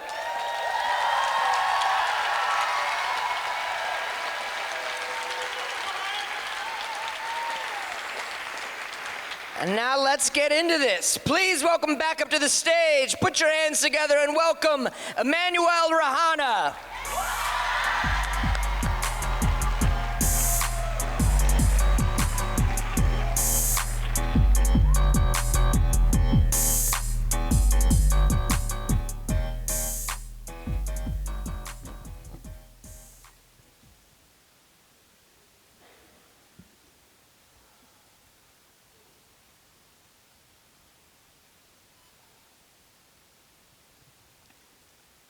You don't know what it's like to not flinch when you hear a gunshot.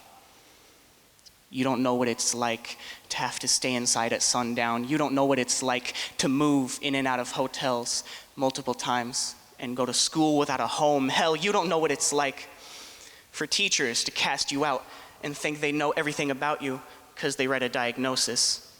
Then you hold up a mic and you let it all out and get put in some counseling because your poetry they don't get. You don't get me.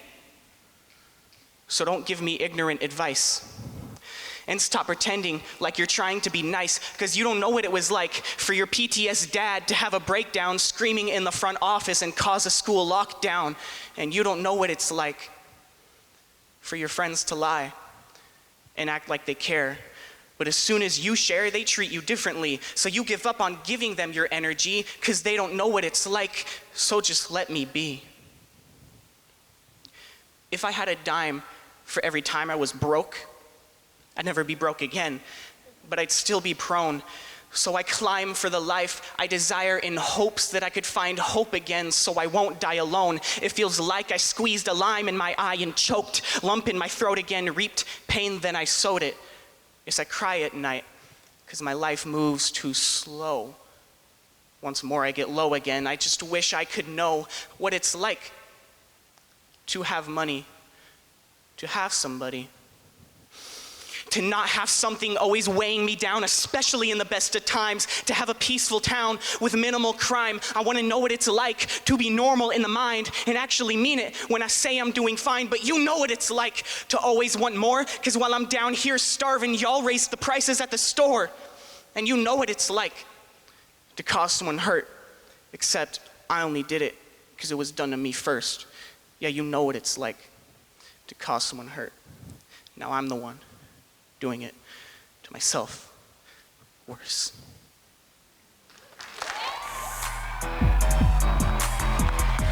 Emmanuel Rehana, judges. Let's see those scores in 3, 2, 1. We have a 9.5, a 9.2, a 9.3, a 9.1, and a 9.4. Applaud the poet. And keep that applause going, and welcome back up to the stage, Ava Anderson.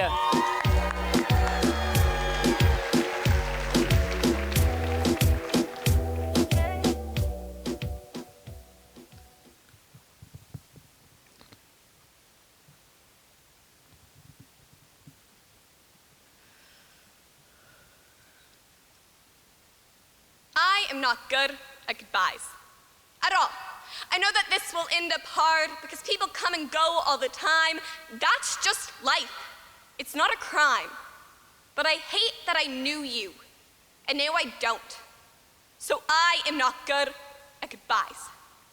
Especially when they're close, when the memory hurts the most, even when time has stretched it like a rubber band on its last strand, I am still snapping it against my skin. Overthinking every moment, rewinding the old film full of memories found overly dusty in the abandoned nursery that holds me. Because I am not good at goodbyes. Even when I said goodbye first, hand me a ready match, and before I could take it back, I made the first strike, I let it burn. Self-aware or just scared, I really did care, but I let it burn until the memories were sparkling embers drifting to the floor. Catching fire to the files filled with haunted grins, and laughter filling an echoing chamber overfilled to the brim. But the only thing echoing is deafening silence. I am not good at goodbyes. Habits and traditions are circling my mind, added ammunition, pelting my heart over and over again, and the reminders are like poppy seeds. This time my brain has the allergy. Still, they sprinkle everywhere every time it rains. In Portland. Reminding me of what was good, making me wonder, had I done what I should? Was it a mistake? But it had already begun to break. I lit the match, let it burn. Within is not my burden alone. The olive branch was burnt to smoke, the fire lit, the problem shown, and all of it fucking hurt. I didn't know you anymore, so I lit the match, let it burn. I didn't want to know you anymore because matches burn, supposed to light. Bittersweet, that's just life. But I am not good at goodbyes. I lit the match, let it burn, but I forgot to let go. Singe my fingertips, red, hot, burn. Blistering, glistening, hurt, hurt, hurt. From burning matches, collecting ashes, formed as worries. Who else will burn? I'm terrified of who else I'll lose. And I am terrified to lose you, who I've known almost all my life. Without you, I don't remember what life's like. Or you, who I'd trust with everything, and everything you want to say, I want to be there listening. Or you, who I met in a horrible class. Not knowing you would be a crime. I love you to a million. I am not good at goodbyes, but I am good at not saying goodbye when it is right. Thank you. Give it up for Ava Anderson. Judges, Let's see those scores. Hold them high in 3, 2, 1. What do we have? We have 9.0, 8.9, 9.0, 9.0, 9.0. Applaud the poet. And keep it going. Welcome up to the stage, Cleo Zetos.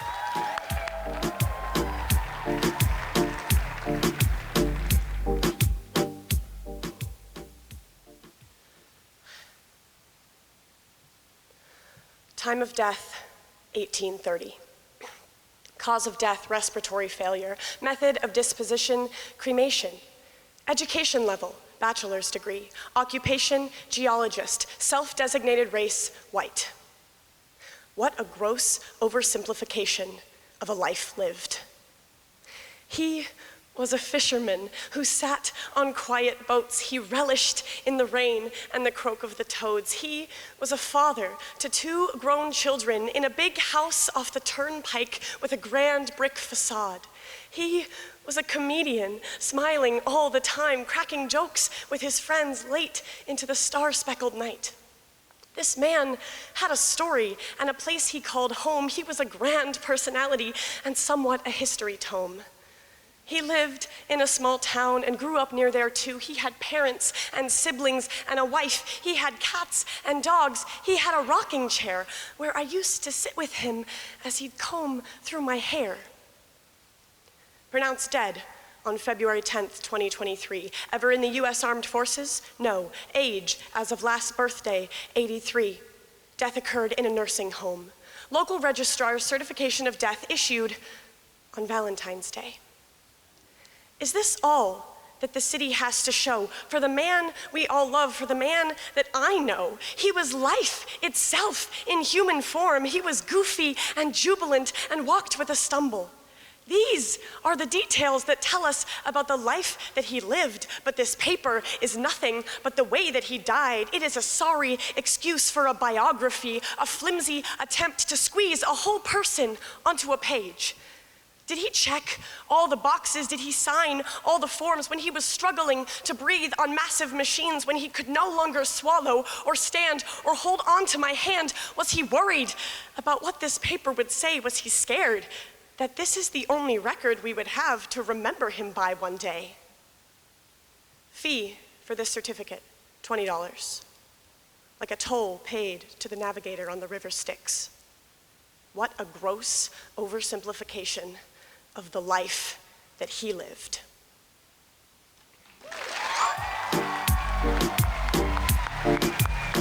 Cleo Zetos. Judges, let's see what you got. 3, 2, 1. We have a 9.2, a 9.5, a 9.2, a 9.3, and a 9.1. Applaud the poet. And keep that applause going. Please welcome back up to the stage, Emma Hayes.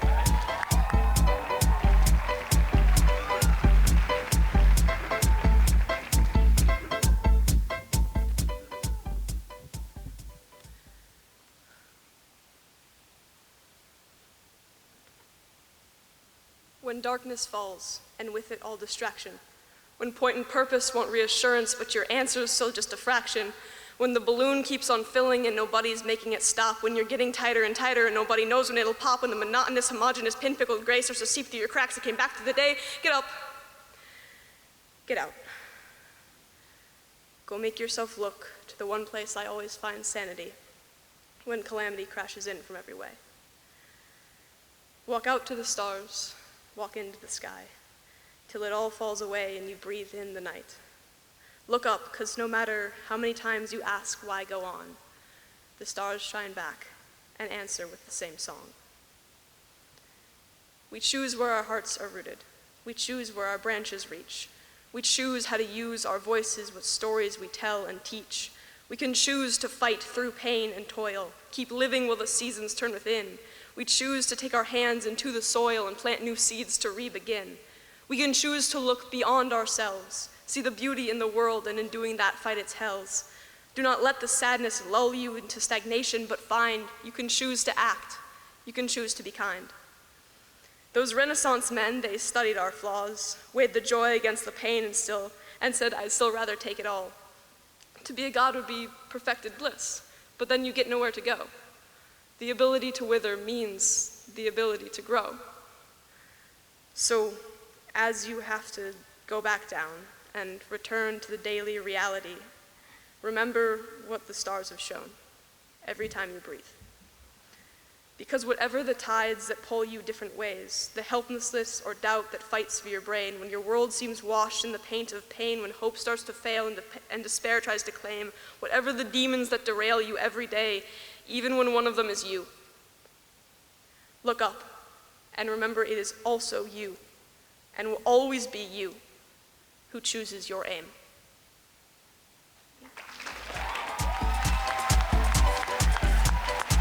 Give it up for Emma Hayes. Judges, let's see what you have. 3, 2, 1. We have a 9.4, a 9.5, a 9.0, a 9.1, and an 8.8. Applaud the poet. Please welcome back over to the stage, Danny Gallier.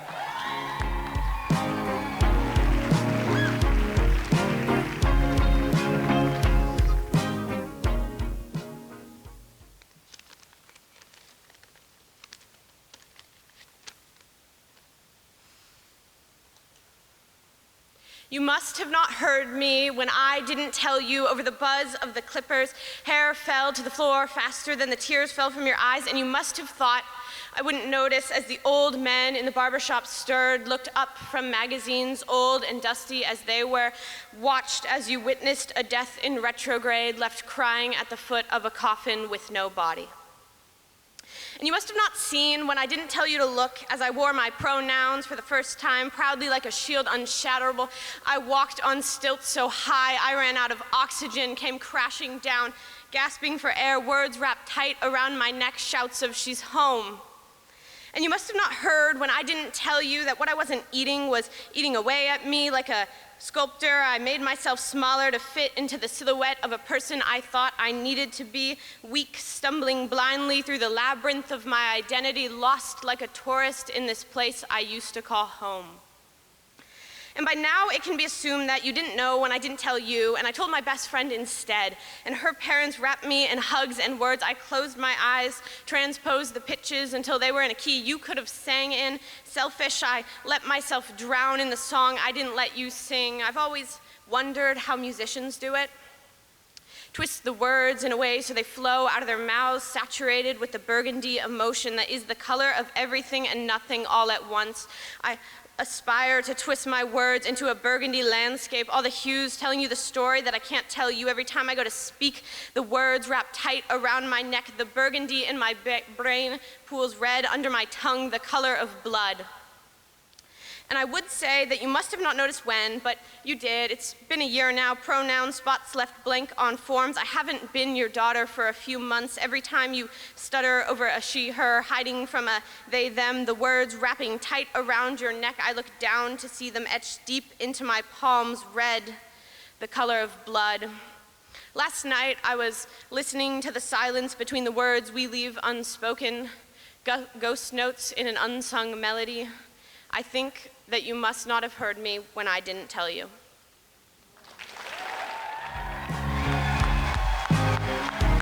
Give it up for Danny Gallier. Judges, let's see what you have for that poem. Hold them high. 3, 2, 1. A 9.0, a 9.6, a 9.6, a 9.2, and a 9.3. Give it up for the poet. And keep that energy going. Please welcome back up to the stage, Renee Sadikova.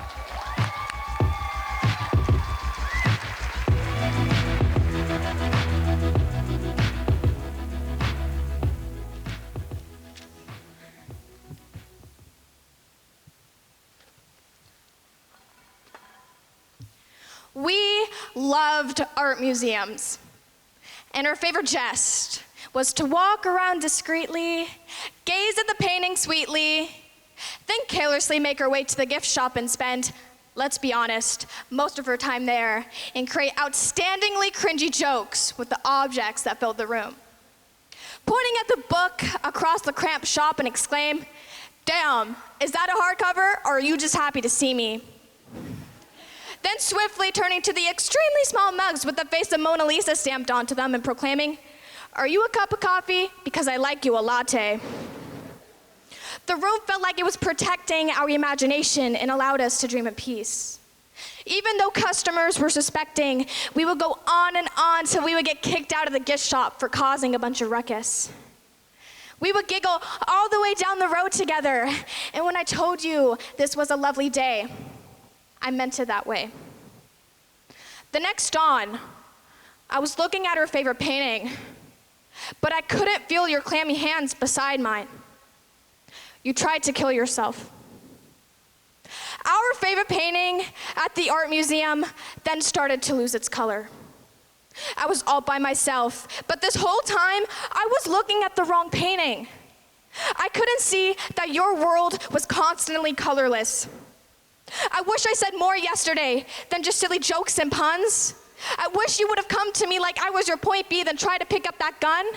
The world has caged you like a weak bird with clipped wings, and you didn't have the ability to escape, and somehow I was too blinded to see what was right in front of me.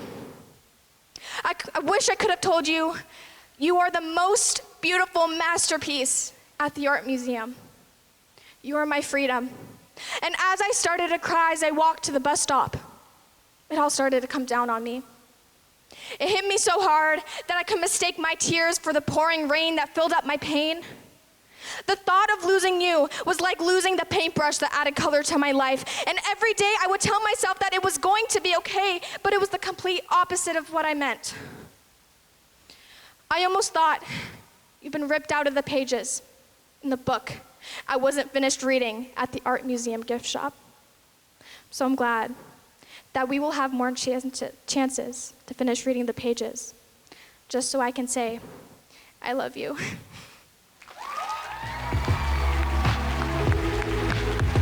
Give it up for Renee. Judges, let's see what you have for that poem. Hold your scores up. 3, 2, 1, 9.3, 9.2, 9.3, 9.1, and a 9.0. Applaud the poet.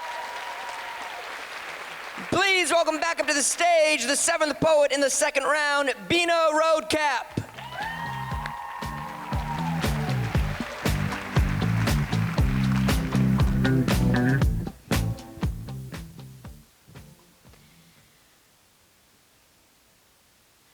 When we were young, they asked us what we wanted to be when we grew up. I said a fairy.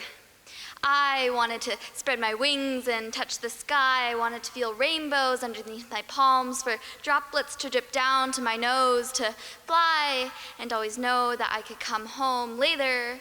When I lost the magic and learned that rainbows didn't touch the ground, that power wasn't thrumming through my blood, I decided that that meant I would have to make enough money to buy some. I set my eyes to the horizon, to the ends of the earth. I figured if I couldn't have the sky, then I would have the world. I said that I wanted to be a doctor. Lawyer, pharmacist, accountant, professor. I wanted to do anything and everything so that I would die with no regrets, that when the fairies came to get me, I would have an MA in human history. I would show them what an opportunity they had missed by not taking me. But then I was 13. And I realized that this ritual-like question that was always asked wasn't about jobs, it was about surroundings. What do you want to be when you grow up? I decided that I wanted to be safe. I wanted to go to school and not worry that somebody would mistake the white floors for surrender signs, the pinpoint of a bullseye, a canvas that needed to be painted with the first dash of red. I wanted to go to school and not have to take time off of geometry to learn how to calculate the best hiding spaces in a given area. I didn't want to learn how to solve volume problems where kids had to figure out how many of us could squeeze into the space behind a bookshelf. I don't want to know how much blood it takes to cover the surface area of a school. When I was 14, the question came again, what do you want to be? I said, cool. I said that I wanted to be so cold that some of this frost leached from my body and crystallized on the earth. I said that I wanted the polar caps to stop melting and companies to stop fuming. I wanted to construct the largest mask in the world to keep the earth from choking on these toxic fumes. I wanted to build sandcastles at the beach, not burial sites for the sea turtles. But through all my studies for that MA in human history, I've learned the pattern of profit over people, and I thought that millennials would live for a millennium. But people keep saying that it's my generation's problems now, these rising oceans and dying children, but you're not dead yet. So why are you acting like it's too late for you to do anything? Because I'm not ready to bear the weight of the world. I'm not Atlas. I didn't start your Titan Wars. They used to ask me what I wanted to be when I grew up. I said a fairy, an astronaut, a lawyer, a doctor, a physics teacher. I said safe. I'm not any of these things yet, but I'm also not an adult. So maybe one day the fairies will still come and get me. Thank you.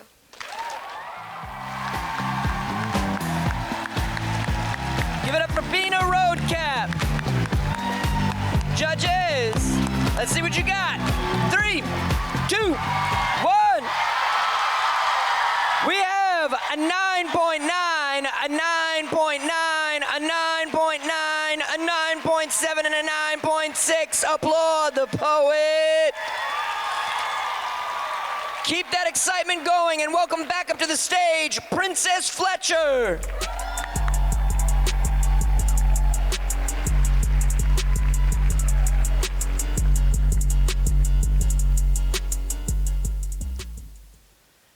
People look at me and tell me to smile. It's not that hard to put a smile on your face, she says. This being the third time this week she's told me. Smile. And automatically I plaster that smile on. Smile. Yes, it feels not natural, but yeah, I hold it up in hopes that it will take it all away. Because it's my way to keep moving. The fake in me that keeps me up like the good y'all do to put yourself to sleep at night. Smile. My life isn't bad, I say, but there's that treasure box that if I choose to open, includes trauma piled on top of others now buried is what I tell another. In my now messed up head, but I agree, smile. My life isn't bad, but something's wrong with it instead. I'm tired, lost, almost broken, but nobody hears my voice. Smile, I need help, but I don't want a hand nor a shoulder to lean on. Smile, but I carry that weight and burden of being there for everyone, checking in, having a good heart, giving my time and energy to those who don't deserve it. Smile, and honestly, I don't want the reminder, nor to ask for help. I just need someone who's gonna show up. Be genuine, but not because they have to. But you see, there's nothing like that. So I smile. See, I need my dad, the one I resemble with every word, move, and act I put together, the one who gave me a carbon copy of his as mine to hold. Smile. The one whose lost memories now of him shatter me because I'm starting to forget how he sounds, smells, and smiles when he's proud of me. Smile. One day with him is my heart's hidden treasure, the thought that puts a smile on my face. And I pray every day that he's okay. So God, I don't want the complaints, and I don't want to be told to. Smile. Because my dad taught me to smile. He loved my smile. He's one of my smiles. Thank you. Princess Fletcher. Judges, let's see what you have. Hold them high in 3, 2, 1. We have a 9.5, a 9.7, a 9.7, a 9.3, and a 9.5. Applaud the poet. 2 poems to go. Please put your hands together and welcome back up to the stage, Kennedy Phillips.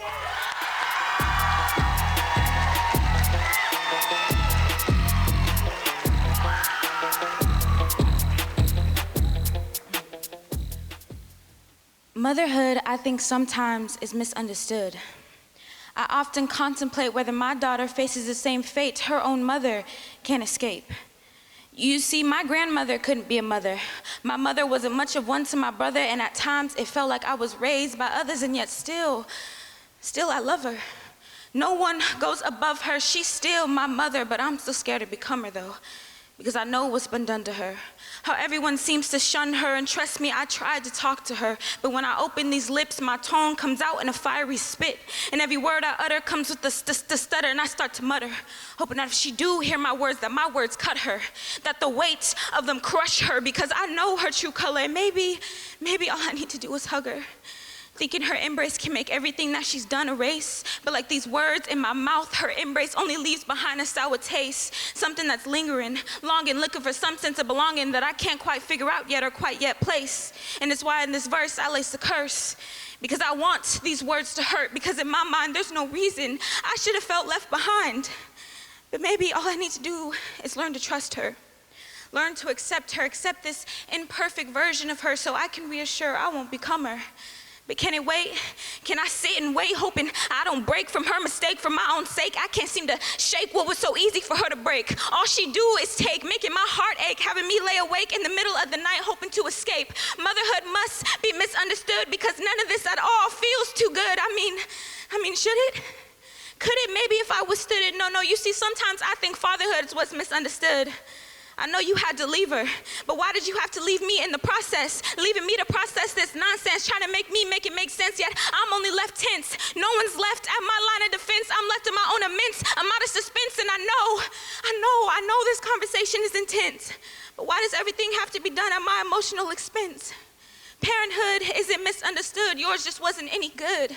Because over the years, you've only come to bring me to tears, exposing me to all my fears, and I think I know it wasn't on purpose, but you still left me feeling like I was wordless. Why couldn't your love feel surplus?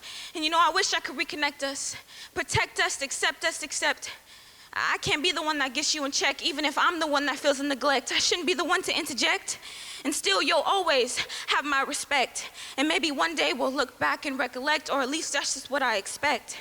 I'm always wondering why my childhood wasn't all that good, and could it be because parenthood is misunderstood? It's all misconstrued, and I've hoped it's not true. I still miss you. And if anything, please, don't let this poem make you misview, because I still and will always love you.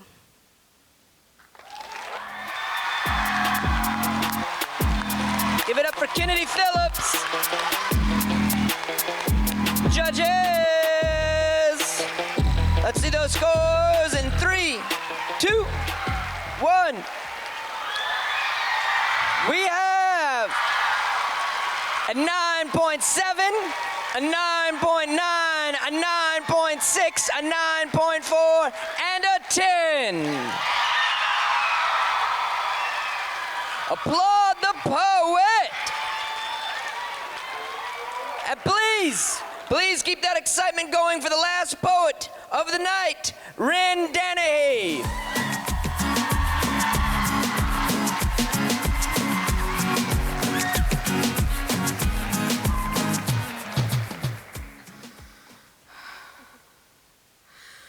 "14, or the age in which I first heard a boy say, 'I love you,' along with, 'You're so mature for your age, and sometimes I forget you're in middle school.'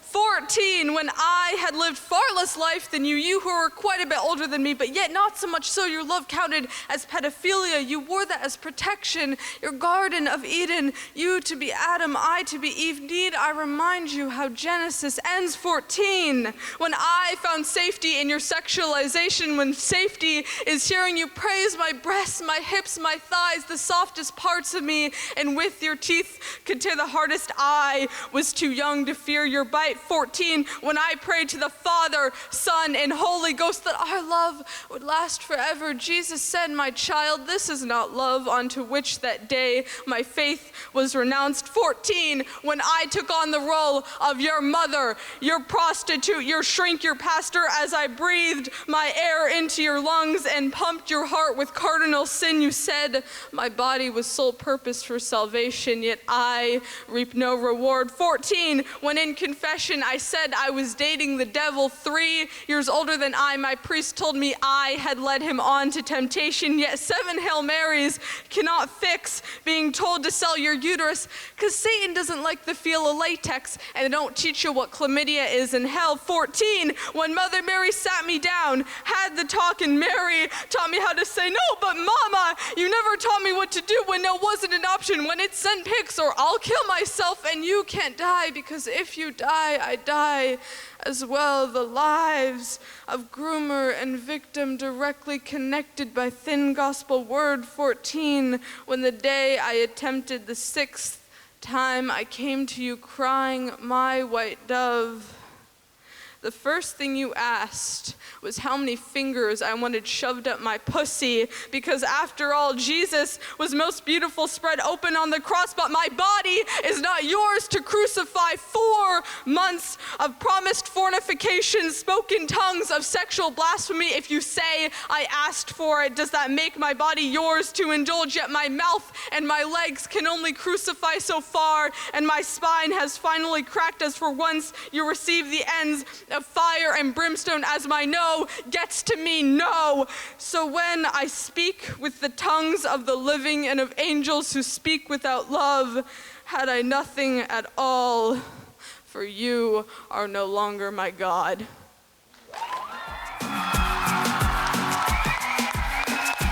Give it up for Ren Danahy. Judges, last score of the evening. Hold it high, hold it proud. 3, 2, 1. We have a 9.8, a 9.8, a 9.5, a 9.4, and a 9.4. Applaud the poet. And give it up for every poet in the second round. So our math wizards are gonna gather all these scores and tabulate that, and while that's happening backstage, I'm gonna share a poem if that's all right. Okay.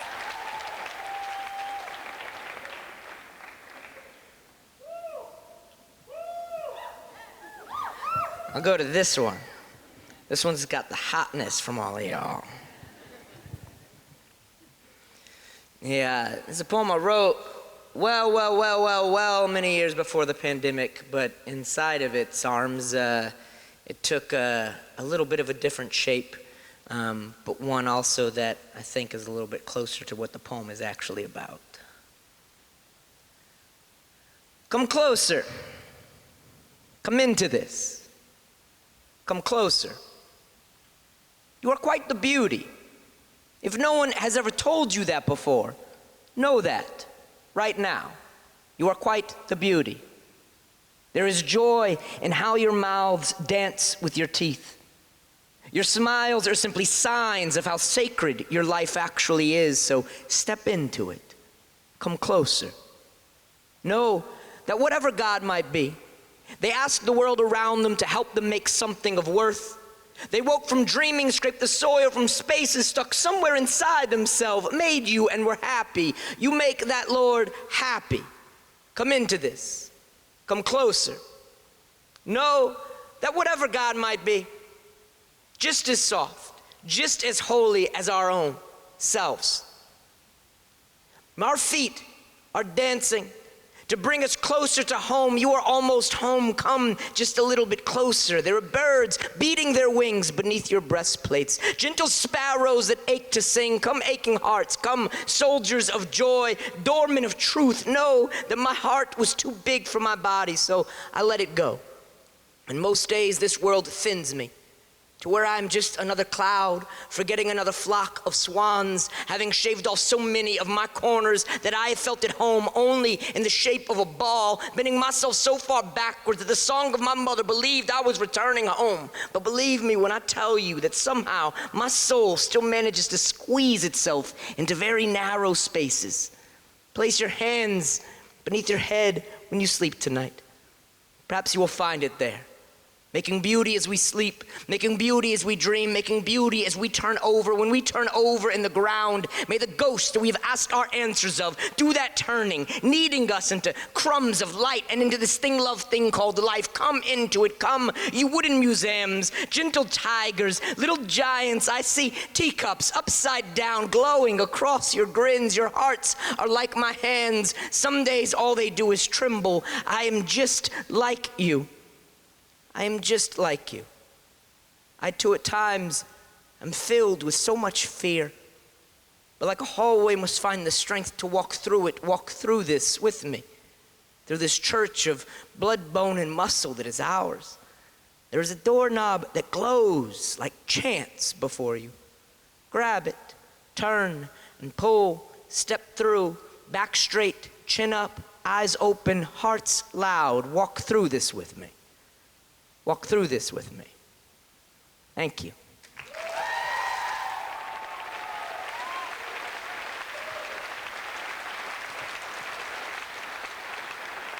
Do we have the final scores? Oh, all right.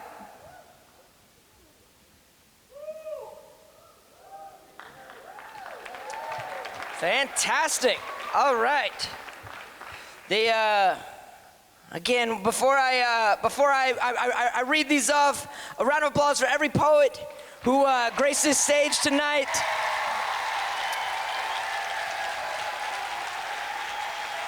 Thank you very much, you 21 young folks, for sharing yourselves with all of us. In 5th place, we have Emmanuel Rahana.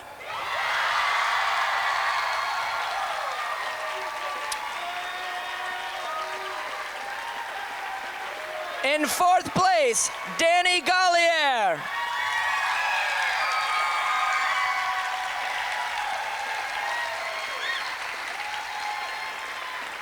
In 3rd place, Princess Fletcher.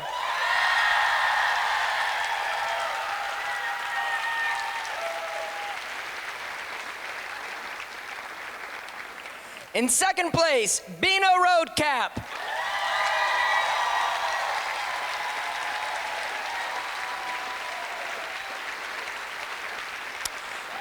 And your 2023 Verselandia winner, Kennedy Phillips.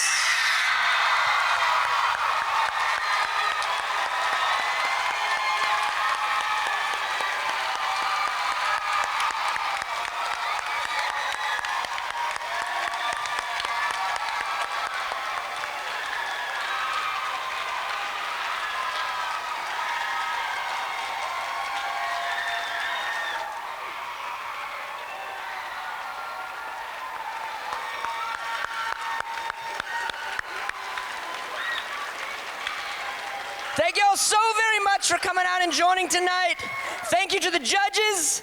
Thank you, DJ Mami Miami. Thank you to the Schnitz. Thank you, audience. Thank you, poets. Have a wonderful night.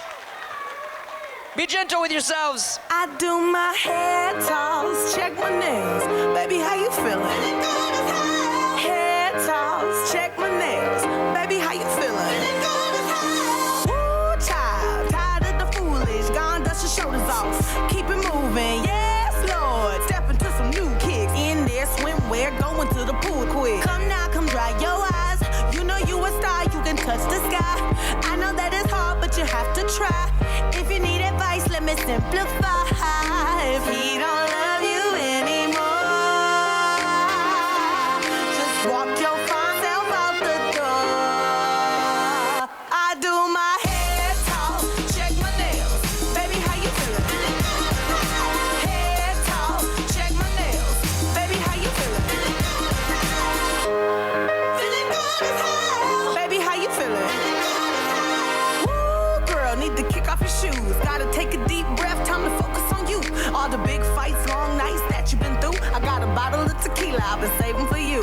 Boss up and change your life. You can have it all, no sacrifice. I know we did you wrong, we can make it right.